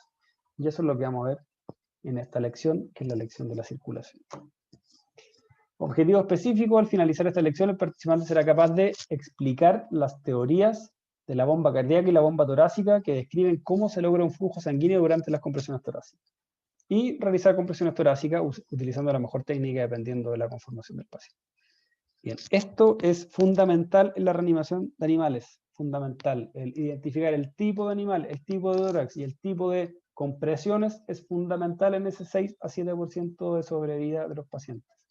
Aquí es donde nos jugamos la reanimación y la sobrevida del paciente, en identificar bien el tórax, el paciente y en que pueda generar un buen volumen de eyección y pueda generar un buen gasto cardíaco, ¿ya? Que era lo que pasábamos en la lección 2. ¿Ya? Objetivos de las compresiones torácicas en la RCP. Los objetivos de las compresiones torácicas son reemplazar las funciones de los ventrículos izquierdo y derecho y proporcionar un flujo sanguíneo a los pulmones para el intercambio de gases y entregar oxígeno a los tejidos. Se ha demostrado experimentalmente que las compresiones torácicas externas bien ejecutadas producen solo el 30% del gasto cardíaco normal y que las compresiones mal realizadas generan un gasto cardíaco aún más bajo, ¿ya? Y esto es fundamental entenderlo, ¿ya? Nosotros si generamos una muy buena compresión torácica externa, una muy buena compresión torácica externa, solo llegamos al 30% del volumen de eyección normal. ¿Ya? Estamos hablando de tórax cerrado. No abriendo el tórax, evidentemente. Solo al 30%. ¿Ya? El volumen de eyección normal, es decir, el volumen que mueve cada latido cardíaco, cada compresión cardíaca, es 0.9 ml por kilogramo de peso. ¿Ya? 0.9, eso es lo normal. Cada vez que late el corazón de un animal, lo que estamos viendo son 0.9 ml por kilogramo de peso del animal. Bueno, si nosotros hacemos la mejor reanimación, ponemos la mano en el mejor lugar, a la frecuencia que yo tengo que hacerlo, deprimiendo el tórax un medio o un tercio, a lo más voy a llegar a un tercio de ese volumen de eyección. A lo más un tercio, es decir, a lo más voy a llegar a mover 0.3 ml por kilogramo de peso. Bastante menos de lo fisiológico, de lo normal. Por eso es tan importante que el animal vuelva a la circulación espontánea lo antes posible, porque uno dice, las compresiones reemplazan el corazón, eso es la teoría, porque en la práctica lo estamos reemplazando con suerte, y si lo hacemos muy bien y perfecto, un 30%. Y en animales chicos o medianos, porque ya veíamos que en animales grandes, gordos o obesos, la verdad que ni siquiera somos capaces de llegar a este 30% de volumen de eyección. Entonces aquí es donde es tan importante que las compresiones las hagamos de la mejor manera posible. Yo siempre, el término que uso para eso es que tenemos que hacer una reanimación técnicamente muy prolija, ¿ya? O tiene que ser prolija en la posición del reanimador, en la posición de las manos, en la profundidad de la reanimación, en la frecuencia de las compresiones. Esa prolijidad técnica va a hacer que lleguemos a mejores probabilidades de sobrevivir, en el lugar donde pongo las manos. ¿Ya? Y para eso vamos a reconocer y vamos a ver dos teorías, ¿ya? Una que se llama teoría de la bomba cardíaca y otra que se llama teoría de la bomba torácica. Y es importante que las conozcamos porque los animales se reaniman de manera distinta con estrategias distintas. Y eso es lo que tenemos que entender y conocer. ¿Ya? La teoría de la bomba cardíaca se basa en el concepto de que nosotros vamos a comprimir directamente los ventrículos, es decir, vamos a estar haciendo lo mismo que hace el corazón, ¿ya? Por decirlo de alguna manera, vamos a comprimir de la misma manera que el corazón funciona. El corazón funciona comprimiendo sus ventrículos y eso impulsa la sangre. Por lo tanto, nosotros vamos a tratar de hacer exactamente lo mismo. Comprimir el corazón, comprimir el músculo cardíaco, específicamente comprimir los ventrículos izquierdo y derecho. ¿Entre qué estructuras? Entre estructuras óseas. Lo que hacemos es comprimir el músculo cardíaco entre huesos. Si el animal está en decúbito lateral, es decir, de lado, como aparece esta imagen acá, el animal está de lado, yo comprimo los ventrículos entre las costillas de un lado y las costillas del otro. Y acá abajo está el piso y acá están mis manos. Por lo tanto, lo que hacemos es apretar el tórax para que las costillas, al juntar las costillas, al apretar las costillas, entre las costillas voy a estar comprimiendo, apretando directamente los ventrículos izquierdo y derecho. Si ustedes se dan cuenta, el espacio que hay entre el ventrículo y mi mano, si ahí estuviera donde está la flecha azul, está la mano, es poco, son un par de centímetros, 3, 4 centímetros. La capita piel, el músculo intercostal, la grasita, y un par de centímetros y ya está el ventrículo. Eso en un animal joven, en un animal mediano, en un animal de pecho bien abusado, aquillado, en un gato, en un perro pequeño, ¿cierto? En un gatito, en un cachorro. El tórax, perdón, el corazón está muy cerca de mi mano al final. Y por lo tanto la estrategia es esa. Por lo demás, ustedes ven que ahí en la imagen, en el dibujo, se alcanzan a ver, se ve una costilla, ahí se ve un espacio y después sigue la costilla.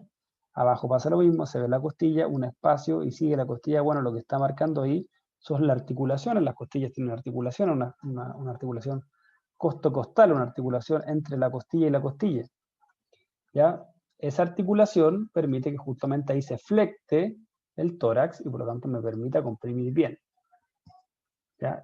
Y es por eso que cuando decimos un animal viejo, Cuesta hacer esto porque el animal viejo lo que ocurre es que estas articulaciones están muy mineralizadas. Y como están mineralizadas, cuesta flectarlo. Y por lo tanto disminuye la posibilidad de que yo logre comprimir realmente el corazón, y lo que ocurre es que a lo mejor vamos a tener un poquito mayor porcentaje de fracturas costales, fracturas de las costillas. ¿Ya? Pero en la bomba cardíaca, el concepto es que yo estoy haciendo lo mismo que hace el corazón, reemplazando su función, comprimiendo directamente los ventrículos para que muevan la sangre, igual como vimos en la lección 2 que funcionaba el corazón y que salga la sangre impulsada por el ventrículo izquierdo y se vaya a la aorta, ¿cierto? Y el ventrículo derecho se vaya a los pulmones y se oxigene. Vamos a hacer exactamente lo mismo. Ya sabemos que en un 30% como máximo de volumen de eyección, pero generando el mismo flujo a los mismos tiempos, ¿ya? Eso es lo que queremos. La teoría de la bomba torácica, en cambio, es una teoría distinta, ¿ya? Y esta teoría dice que en animales, justamente como lo comentábamos, gordos, animales obesos, animales de tórax redondo, animales grandes, animales muy grandes, ¿ya?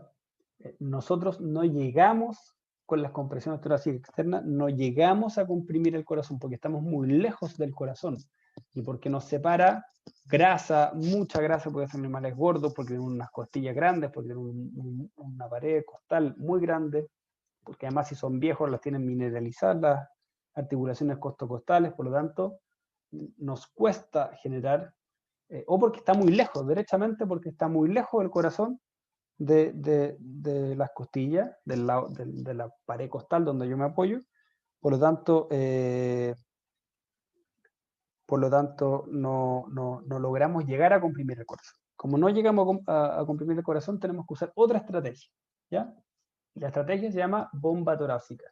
Y el concepto es que en vez de comprimir los ventrículos cardíacos, que no los vamos a comprimir, lo que hacemos es generar un juego de presiones en el tórax. O sea, aumentamos la presión intratorácica y la disminuimos, la aumentamos y la disminuimos, la aumentamos y la disminuimos. Y lo que estamos haciendo es aumentando la presión al interior del tórax. Esa es la estrategia, por eso se llama bomba torácica. El tórax hace el efecto de una bomba, el tórax completo, no el corazón, sino que el tórax hace el efecto de una bomba. ¿Qué es lo que va a mover la sangre? Es que nosotros, como yo les decía, dado la distancia que tenemos del corazón, no vamos a lograr comprimir el corazón, pero sí vamos a lograr comprimir los grandes vasos sanguíneos, si es que hacemos la teoría de la bomba torácica. Si es que hacemos la teoría de la bomba torácica, no vamos a lograr mover el corazón, pero sí vamos a lograr comprimir las arterias aorta. Vamos a lograr la aorta y sus ramificaciones. Por lo tanto, al comprimir un vaso sanguíneo, también generamos flujo de sangre. Estamos apretando una arteria y al apretar la arteria vamos a lograr mover sangre. Y también, como estamos apretando una arteria, también estamos apretando las venas que llegan a las aurículas. Estamos apretando las venas cavas. ¿Se acuerdan de la vena cava caudal, vena cava craneal que venía de la parte anterior y posterior del animal? La vena cava caudal era la que recogía toda la sangre del cuerpo desde el diafragma hacia abajo, y la vena cava craneal era la que recogía toda la sangre de la parte anterior del cuerpo, el diafragma hacia arriba. Bueno, voy a estar comprimiendo esas venas. No, o sea, el aumento de la presión dentro del tórax va a lograr comprimir esas venas. Y por lo tanto, al comprimir las venas, va a entrar sangre al corazón. Ya sea las venas pulmonares, también que vienen del otro lado, también las voy a comprimir, y al comprimir las venas pulmonares, va a entrar sangre a la aurícula izquierda. Y al comprimir las venas cavas, va a entrar sangre a la aurícula derecha. Entonces, lo que hacemos es que la sangre se mueve por un movimiento de compresión de grandes vasos sanguíneos. Al aumentar la presión intratorácica de manera importante, logramos comprimir venas, por una parte, venas pulmonares y venas cavas, y por otro lado, se logran comprimir y apretar las arterias. Logramos comprimir la arteria aorta y logramos comprimir las arterias pulmonares. Por lo tanto, se logra mover la sangre a un flujo mucho menor, evidentemente, que si estuviéramos comprimiendo el corazón, pero algo logramos mover y hay un movimiento circulatorio. Cuando comprimimos las venas, por ejemplo, las venas cavas, la sangre solo se va hacia una dirección, solo se va hacia el corazón, porque recuerden que las venas tienen válvulas. Justamente las venas tienen válvulas para que no retroceda la sangre. Por lo tanto, cuando yo comprimo una vena cava, lo único que puede pasar es que la sangre viaje hacia el corazón, no se puede devolver, porque tiene una válvula que impide ese retorno. Por lo tanto, lo que hace es que si yo comprimo las venas pulmonares, comprimo las venas cavas, lo único que va a pasar es que la sangre va a viajar en una dirección, hacia las aurículas, y va a entrar sangre al corazón.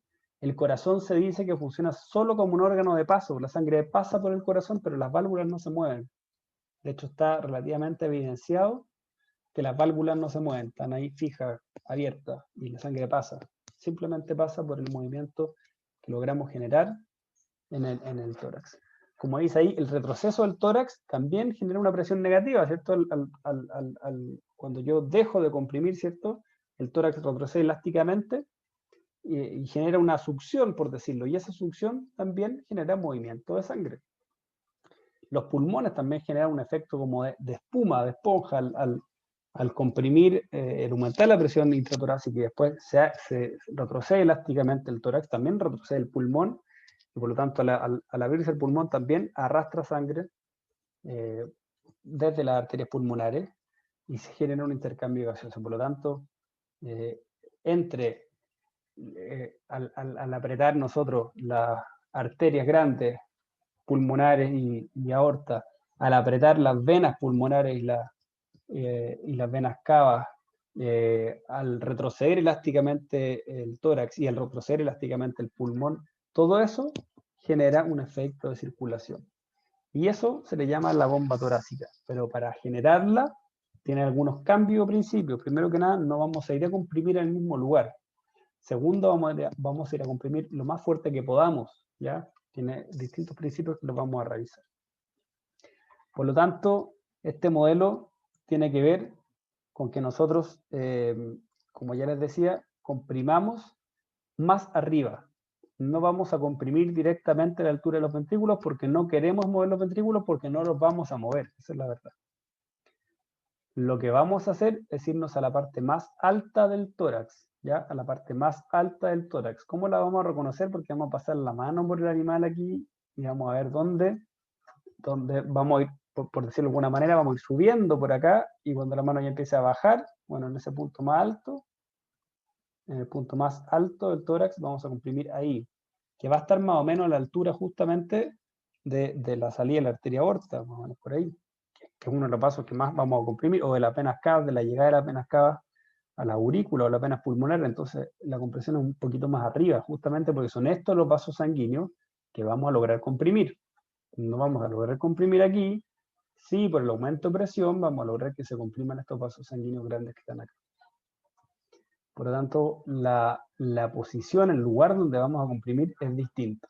Si ustedes se dan cuenta acá y comparan la imagen, ya lo vamos a ver en otra imagen, pero si se dan cuenta aquí, la distancia que hay entre ese corazón y las costillas, primero que nada, y después la distancia que hay entre las costillas y la piel, y hacia el otro lado, lo mismo, toda la distancia que hay entre este otro ventrículo, en este caso el ventrículo derecho, y la costilla, y después nuevamente entre la costilla y la piel, y aquí está el piso, si estuviera en decúbito lateral el animal, en el piso o en una mesa, es gigante. Entonces yo tendría que deprimir la mitad o más de la mitad del tórax y todavía no logro comprimir los ventrículos. Tendría que, y seguramente si ya comprimo más de la mitad del tórax, lo que va a pasar es que voy a fracturar las costillas y todavía no voy a lograr comprimir los ventrículos. Voy a terminar fracturando todas las costillas y ni siquiera voy a mover los ventrículos. Entonces, derechamente no es una reanimación aplicable, de verdad no se aplica, no se genera nada. Lo que hay que hacer entonces es identificar que este animal necesita otra manera de reanimarlo, en otro lugar, y nos vamos a ir a ese lugar y vamos a hacer la teoría de la bomba torácica. ¿Ya? Como aparece acá, aquí hay una comparación justamente entre donde reanimamos en la bomba cardíaca, a ese nivel, donde está la flecha roja, a nivel de los ventrículos, y donde reanimamos cuando vamos a hacer la teoría de la bomba torácica, que es un tanto más arriba, en la parte más alta del tórax, que más o menos es el nivel donde están los grandes vasos sanguíneos. Si nos damos cuenta, este animal que estamos viendo acá es un animal de tórax redondo. Un animal de tórax redondo no predomina ningún eje, no predomina, su tórax no es aplastado ni lateralmente, ni es aplastado ventrodorsalmente. Un tórax redondo, como su nombre lo dice, miren la distancia que hay entre el corazón y la costilla, y después entre la costilla y la piel, para otro lado lo mismo. O sea, si ustedes ven acá y toman, aquí caben como 3 corazones, por lo tanto yo tendría que deprimir el tórax y dejarlo a 1/3, recién para estar comprimiendo algo, pero si yo este tórax lo voy a deprimir y lo voy a dejar a 1/4, lo que va a pasar es que se van a fracturar las costillas. Si este animal además es viejo y tiene además estas articulaciones ya mineralizadas y además es gordo, no tenemos ninguna posibilidad de mover ese corazón. Pero un animal de tórax redondo, además viejo, además gordo, ustedes deben saberlo de ya, que las posibilidades de salvarlo son bajísimas a tórax cerrado. Ahí lo que hay que hacer es abrir el tórax lo antes posible. Si estamos en la calle, probablemente no lo vamos a poder hacer. En la consulta, tal vez tengamos elementos, todos, o tal vez no tengamos todos los elementos, pero bueno, tenemos que saber que la técnica es abrir el tórax, así de simple. Y la reanimación, siguiendo la teoría de la bomba torácica, va a ser solo mientras preparemos los insumos para poder abrir el tórax. Si estamos en la calle, o si no somos veterinarios, si somos primeros respondedores, si somos dueños de mascotas, si somos estudiantes de veterinaria, vamos a poder hacer la reanimación simplemente a tórax cerrado, pero con el modelo de la bomba torácica. Sabemos que no vamos a ir a comprimir los ventrículos, pero nos vamos a ir en la parte más alta y vamos a comprimir con la mayor fuerza que tengamos para tratar de salvar ese animal. ¿Ya? Bien, ahora vamos a ver las técnicas de compresión torácica y vamos a pasar varios aspectos. Posicionamiento del paciente, del reanimador, de las manos, posición de las manos. Vamos a ir pasando una por una, ¿ya? Y tipos de tórax también. Las compresiones torácicas, lo que es posicionamiento del paciente, las compresiones torácicas deben realizarse en decúbito lateral. Aquí tengo una pregunta en chat. ¿Habrá algún video donde podamos ver la diferencia? Sí, hay videos. En esta lección no tenemos video, pero sí, en la próxima, en la lección 5, hay videos. Y ahí se pueden ver las diferencias. Las vamos a ver. No hay problema. Bien, las compresiones torácicas deben realizarse en decúbito lateral en la mayoría de los perros y gatos. Ya, la mejor posición es decúbito lateral, con excepción de los animales braquicefálicos, que lo vamos a ver en un par de presentaciones más adelante. ¿Ya? Por lo tanto, la posición en general, a menos que sea un animal braquicefálico, va a ser decúbito lateral, porque estamos más cerca, justamente lo que veíamos es que queremos estar lo más cerca posible de los ventrículos y del corazón. Profundidad de la compresión. La profundidad de la compresión debe ser entre 1/3 o 1/2 del ancho del tórax. Las compresiones menos profundas resultan en un flujo sanguíneo deficiente a los tejidos. Dice, puede ser difícil para el compresor juzgar la profundidad, porque evidentemente si uno está comprimiendo, uno no puede estar viendo además si estamos comprimiendo entre 1/3 y 1/2 del ancho. Por lo tanto, ojalá siempre, cuando se trabaja en equipos o hay más personas, ojalá hay una persona, un miembro del equipo que se deja exclusivamente para ir controlando. Y una de las cosas que controla va a ser la frecuencia y otra de las cosas que controla va a ser la profundidad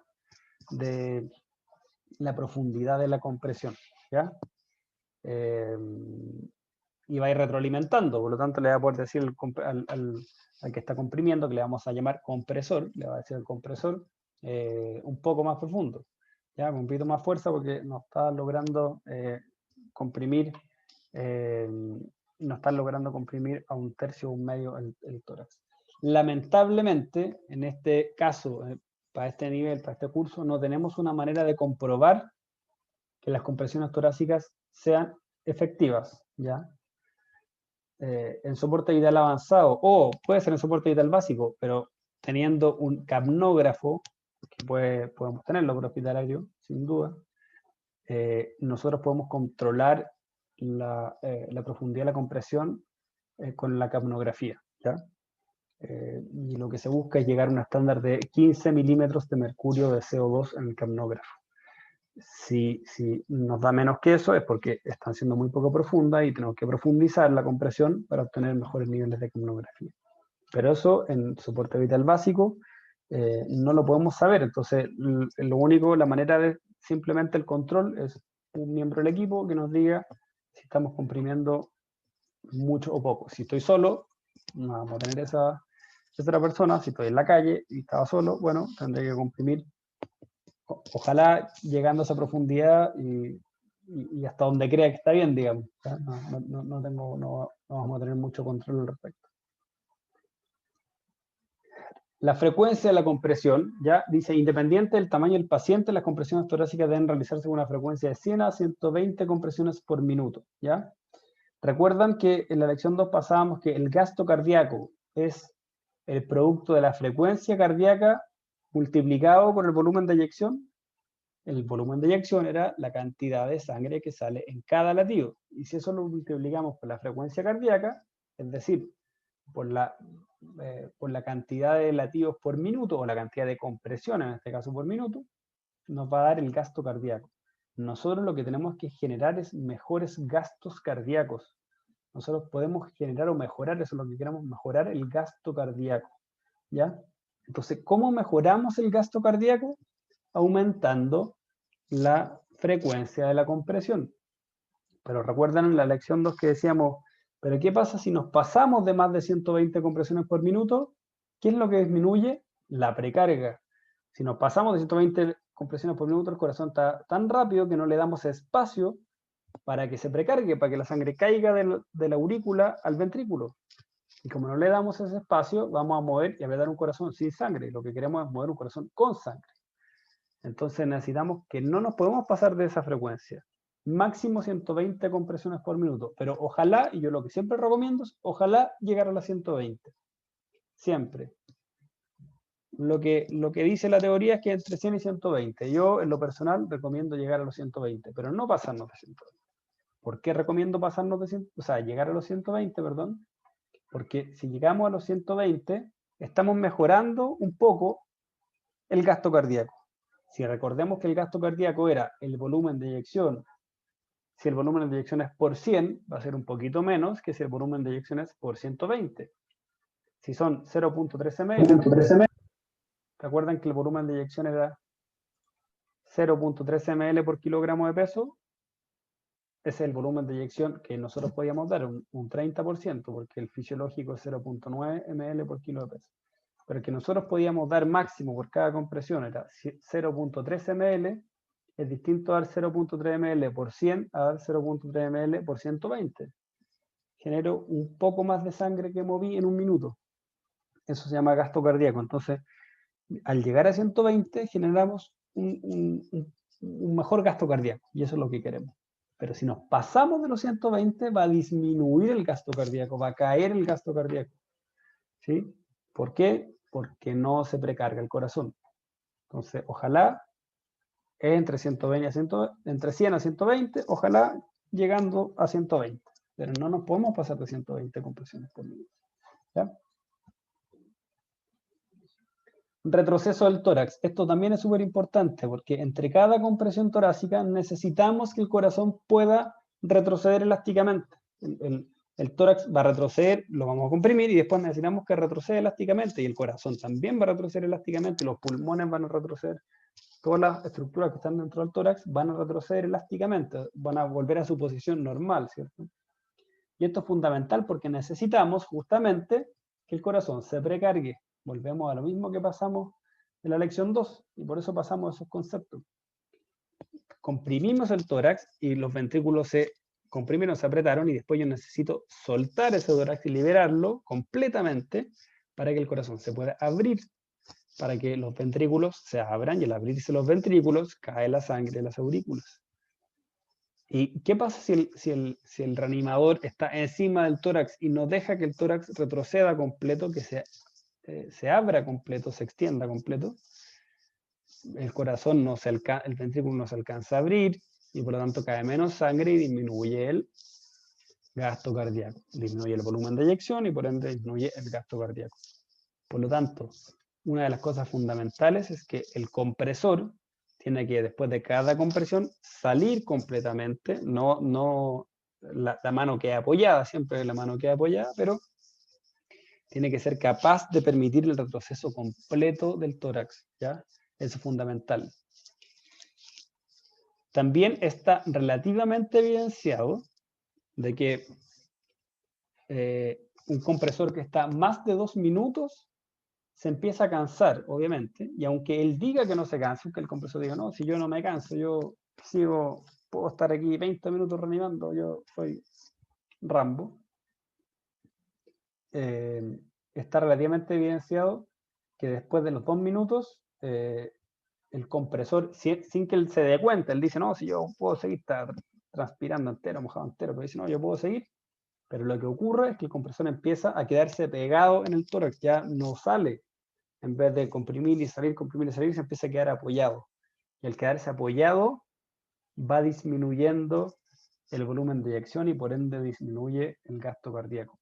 Entonces, si trabajamos en equipo y somos más de 2, 3 personas, cada 2 minutos, por obligación, se cambia el compresor. Si estoy solo, obviamente tengo que seguir solo, pero si hay más personas, si somos 3 personas, si somos 2 personas incluso, cada 2 minutos cambiamos. 2 minutos un compresor cambia, 2 minutos un compresor porque son los 2 minutos que dura el ciclo o las 5 rondas. Entonces después de las 5 rondas cambiamos el compresor, ¿ya? Siempre. Y así lo que hacemos es primero que no se canse tanto el reanimador, pero además no solo es por el cansancio del reanimador, lo que queremos es mejorar la sobrevida de este paciente. Y para mejorar la sobrevida de este paciente no necesitamos un reanimador que esté 15 minutos reanimando, necesitamos que cambien cada 2 minutos. Eso necesitamos porque eso necesita el paciente para que no nos quedemos pegados, para que la compresión sea profunda, para que sea de buena calidad en el lugar que necesita y permitamos el retroceso elástico del corazón y del tórax completamente, ¿ya? Como dice ahí, los ciclos son, las compresiones torácicas deben realizarse en ciclos de 2 minutos sin interrupción.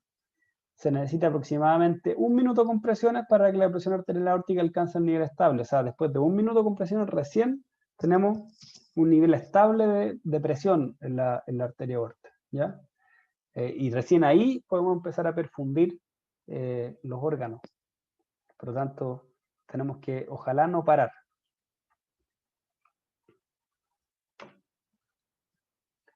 Postura del compresor. Los hombros deben estar alineados completamente con las manos. Si ustedes ven la imagen, los hombros están en la misma línea que las manos. No está más atrás, no está más adelante, tienen que estar perfectamente alineados con las manos, ¿ya? Y la fuerza no la hacen los músculos de los brazos, no lo hace el bíceps braquial, la fuerza la hacen los músculos centrales, los rectos abdominales, ¿ya? Estos son los músculos que hacen la fuerza. Aquí solamente es como una columna fija que se mueve. Por lo tanto, estos codos hay que tenerlos aquí bloqueados, así se le llama. Y si no logramos generar este ángulo recto, esta alineación, mejor dicho, entre los hombros y las manos, porque, por ejemplo, el perro está en una mesa arriba, bueno, o bajamos al perro al piso, o nos subimos a un taburete, o nos ponemos de rodillas en la mesa. Pero tenemos que lograr generar esta alineación. Si estamos en otra posición, quedamos, porque el perro nos queda muy arriba y estamos en una mesa y quedamos en diagonal, o 45 grados, 60 grados, no vamos a generar una buena compresión con una buena profundidad. Si además ese paciente necesita la técnica de la bomba torácica, y un perro gordo, obeso, grande, viejo, no hay ninguna posibilidad que podamos hacer la fuerza que tenemos que hacer si es que no está perfectamente alineado los hombros con las manos. La postura de las manos es, como aparece ahí, una sobre otra. La fuerza la hace el talón de la mano, así se le llama, el talón de la mano de abajo, de la mano inferior, esa estructura. Por lo tanto, la mano tiene que ir bastante generando ese talón. No, la mano no va plana, digamos, porque lo que no queremos es hacer fuerza. Si la mano fuera plana, la superficie de contacto sería mayor y estaríamos haciendo compresión en una superficie más grande. Y no queremos generar una compresión en una superficie más grande, queremos generar la compresión ahí justo en los ventrículos que están abajo. Entonces, no queremos comprimir toda un área de 15 centímetros, queremos comprimir un área de 3-4 centímetros, donde justo aquí abajo están las costillas y justo abajo de la costilla, 1 centímetro de la costilla, está el ventrículo. Por lo tanto, va una mano en esta forma y la mano arriba lo que hace es que con los dedos entrelazados levanta, lo que hacemos es que nos ayudamos, levantamos, con la mano arriba nos levantamos los dedos para que el punto de apoyo sea reducido, sea solamente el talón de la mano. Bien, y ahora pasamos a las formas del tórax, que es muy importante, porque aquí está, como yo les decía en un principio, la clave de que logremos mejores volúmenes de eyección, que logremos mejores gastos cardíacos y que mejoremos esa sobrevida de los pacientes. En vez de que sea 6 a 7, que sea 8, 9, 10% en pacientes que están en paro prehospitalario o no en un procedimiento anestésico, en una cirugía. Dice ahí, dada la gran variabilidad en las formas del tórax entre perro y gato entre diferentes razas, es poco probable que un enfoque único para las compresiones torácicas sea óptimo. Y así, pues, no es óptimo un enfoque único. Entonces, vamos a comenzar viendo lo que habíamos conversado de alguna manera, pero ya lo vamos a reforzar. En un paciente de tórax redondo, que no predomina no predomina un tórax aplanado o achatado, ni lateral ni ventrodorsal, sino que, como su nombre lo dice, redondo. La distancia del corazón está muy lejos de las estructuras óseas, ¿ya? Y por lo tanto, la mejor técnica que vamos a usar es la técnica de la bomba torácica, ¿ya? Hacer compresión lo más arriba del tórax, muy fuerte, para comprimir los vasos sanguíneos y que de esa manera generar un aumento de presión intratorácico importante, que no logra mover los ventrículos, pero sí logra comprimir los vasos sanguíneos y generar de esa manera una circulación que es bastante menor, pero bueno, algo es algo. Si tratamos de comprimir los ventrículos acá, no vamos a estar haciendo nada, no vamos a estar ni comprimiendo estos vasos, ni comprimiendo el corazón, no vamos a estar haciendo nada.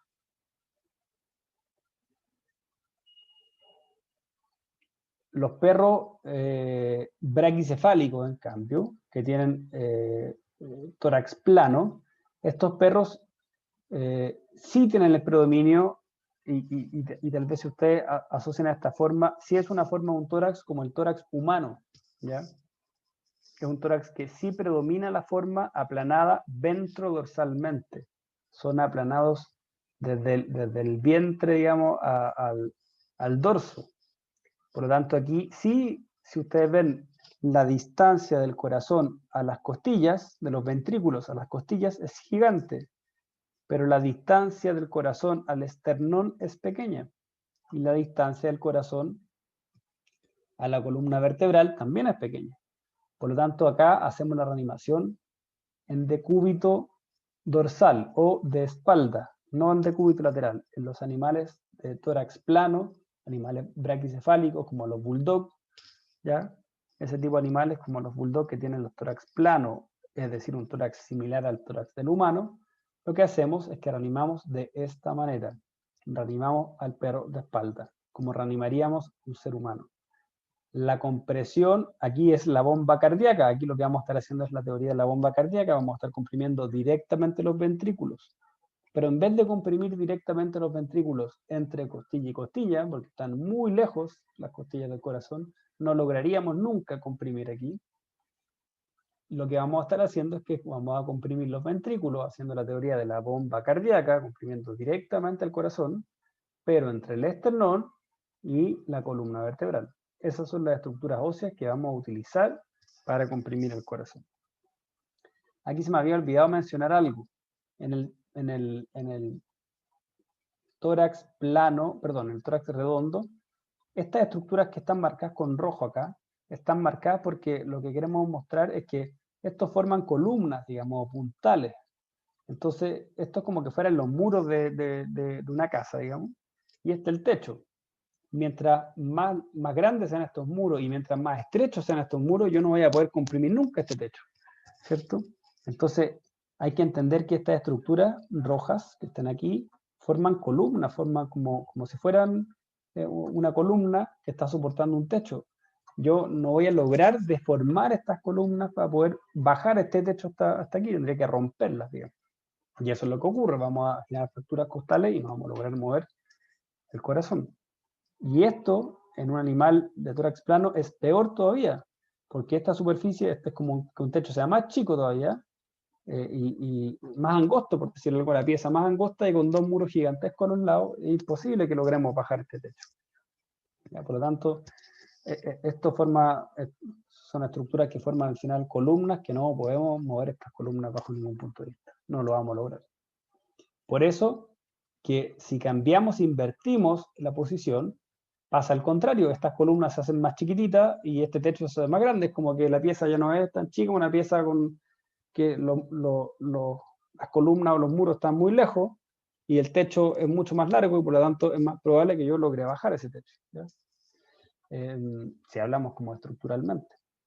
Se transforman estas columnas en bastante más pequeñas y por lo tanto esta zona que además tiene unas articulaciones, ¿cierto? Acá veíamos las otras imágenes que se veían, las articulaciones en las costillas me permiten comprimir esto y por lo tanto comprimir el corazón entre el esternón y la columna vertebral.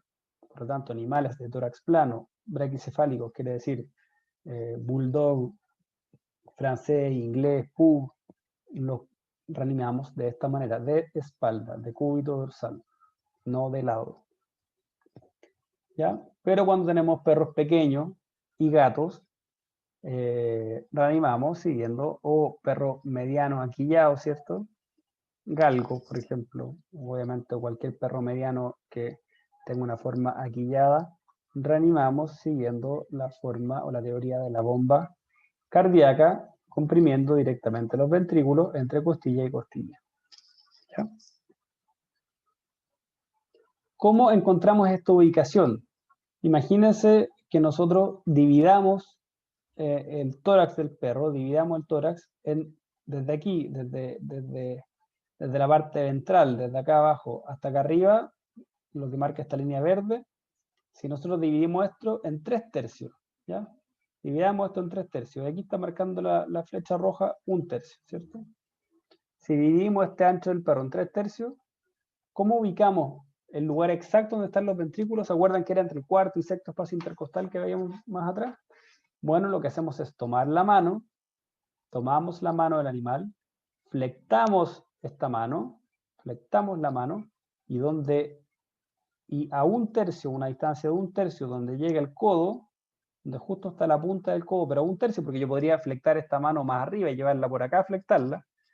No, nos pasamos en 1/3, tomamos la mano, flectamos el codo, y a 1/3 desde la parte ventral, ahí están los ventrículos justo abajo. Por lo tanto, ahí en ese punto, aquí no se alcanza a ver mucho el codo, ahí está el codo del animal. Justo donde está el dedo, está el codo, justo ahí están los ventrículos. Por lo tanto, ahí es donde ponemos el talón de la primera mano, ponemos la otra mano arriba, entrecruzamos los dedos y empezamos a comprimir. ¿Ya? En cambio, si vamos a hacer la teoría de la bomba torácica, la distancia ya no es a 1/3, sino que es a 2/3, ¿ya? Es aproximadamente acá arriba. Esta flecha roja está ahí 1/3, a 2/3 acá arriba. Pero no solo es a 2/3, sino que también está dado por donde logramos ver que la parte más alta ya pasamos la mano. De hecho, es una de las técnicas para evaluarlo, donde pasamos la mano y empieza a bajar, justamente ahí la parte más alta comprimimos. Pero coincide relativamente a que es en esta misma línea, a esta misma distancia, pero a 2/3 desde la zona ventral hacia la zona dorsal. En vez de ser aquí, es ahí arriba. ¿Ya? Y así encontramos el punto exacto. Si hacemos la bomba cardíaca ahí, si hacemos la bomba torácica acá arriba. Y respecto de las técnicas de compresión, vamos a usar la técnica a 2 manos, como ya lo veíamos. En este caso, voy a reforzar además que la persona que está haciendo las compresiones, por ejemplo, aquí está en un taburete. ¿Por qué? Porque no, o puede ser otra superficie, esquivel se llama esto en todo caso, pero puede ser cualquier superficie que permita que los hombros le queden alineados con las manos. Si no logra esa posición, se puede arrodillar sobre la camilla o puede bajar al animal del piso, pero tiene que lograr esa posición.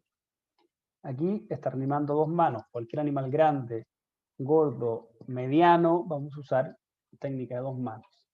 Pero si un animal pequeño como un perro pequeño, o un cachorro, o un gato, o un gatito, podemos usar la técnica. Es mucho más recomendable usar la técnica de una mano, ¿ya? Por lo tanto, con una sola mano podemos reanimar de esta manera, que es bastante más efectivo. Imagínense aquí, el corazón está justo allá abajo. Yo, al comprimir con la mano por ambos lados, si están comprimiendo el tórax por ambos lados, es mucho más efectiva todavía la reanimación. Aquí tenemos el corazón, los ventrículos a 1,5 centímetros más abajo se ve, y a 1,5 centímetros acá, comprimimos directamente el corazón. La salvedad es que vean la posición de la mano aquí es en V, haciendo una V corta. ¿Por qué? Porque tenemos que imitar el movimiento del corazón, y el movimiento del corazón es desde abajo hacia arriba. El corazón se comprime desde abajo, desde la punta, desde abajo, ya hacia arriba.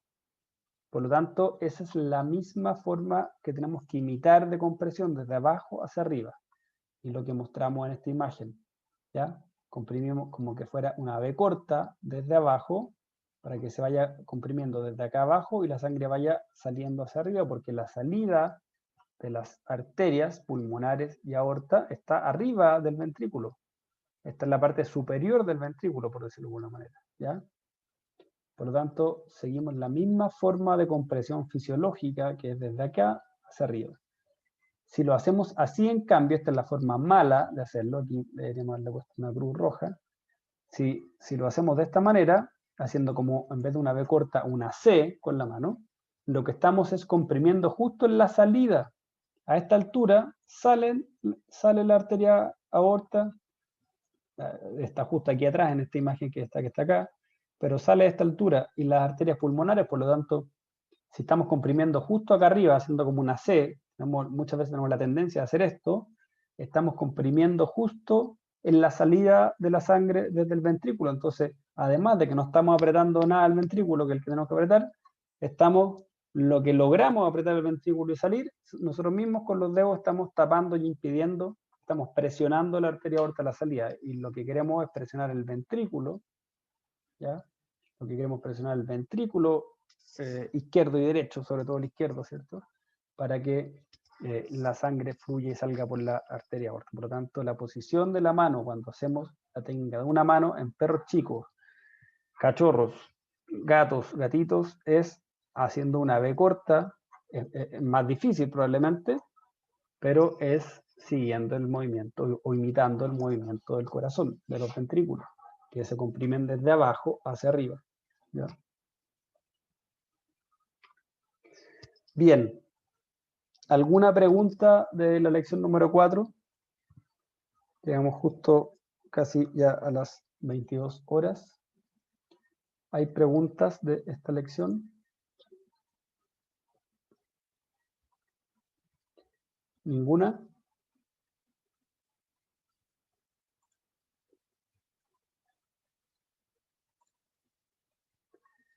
En el chat tampoco. Bien, con esto terminamos ahí dice, ¿importa el lado que pongamos el paciente? Esa es súper buena pregunta. No necesariamente. Ya, la verdad que no tiene mucha importancia. Una pregunta bastante común, si tiene mayor importancia por el lado izquierdo, por el lado derecho, porque evidentemente el corazón está girado, ¿cierto? Torcido hacia el lado izquierdo, y si al final lo que tenemos que hacer es que el corazón tenemos que comprimirlo entre estructuras sólidas, entre costillas, y las costillas se van a apretar una contra mi mano y la otra contra el piso, pero ambas, igual tengo que juntarlas ambas, entonces no importa mucho el lugar. En este caso, ¿ya? En este caso. Si hacemos soporte vital avanzado y si vamos a hacer una toracotomía, evidentemente, es decir, vamos a abrir el tórax, eso se hace por un solo lado, ¿ya? Pero en este caso, para la compresión torácica externa, no tiene mucha importancia si lo hagamos por el lado izquierdo o por el lado derecho, ¿ya?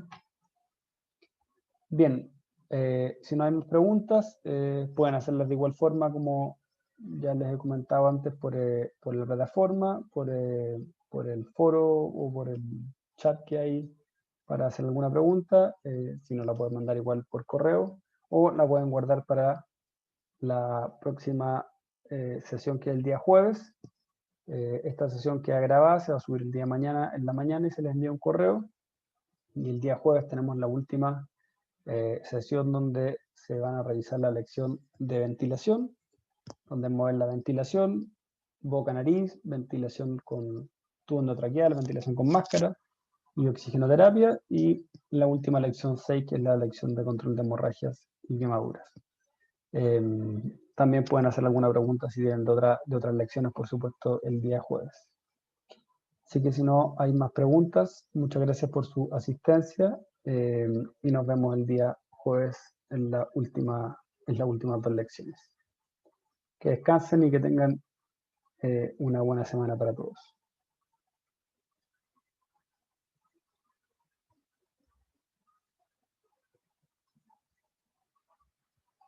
¿Hay pregunta? ¿Hay prueba? Sí, hay prueba.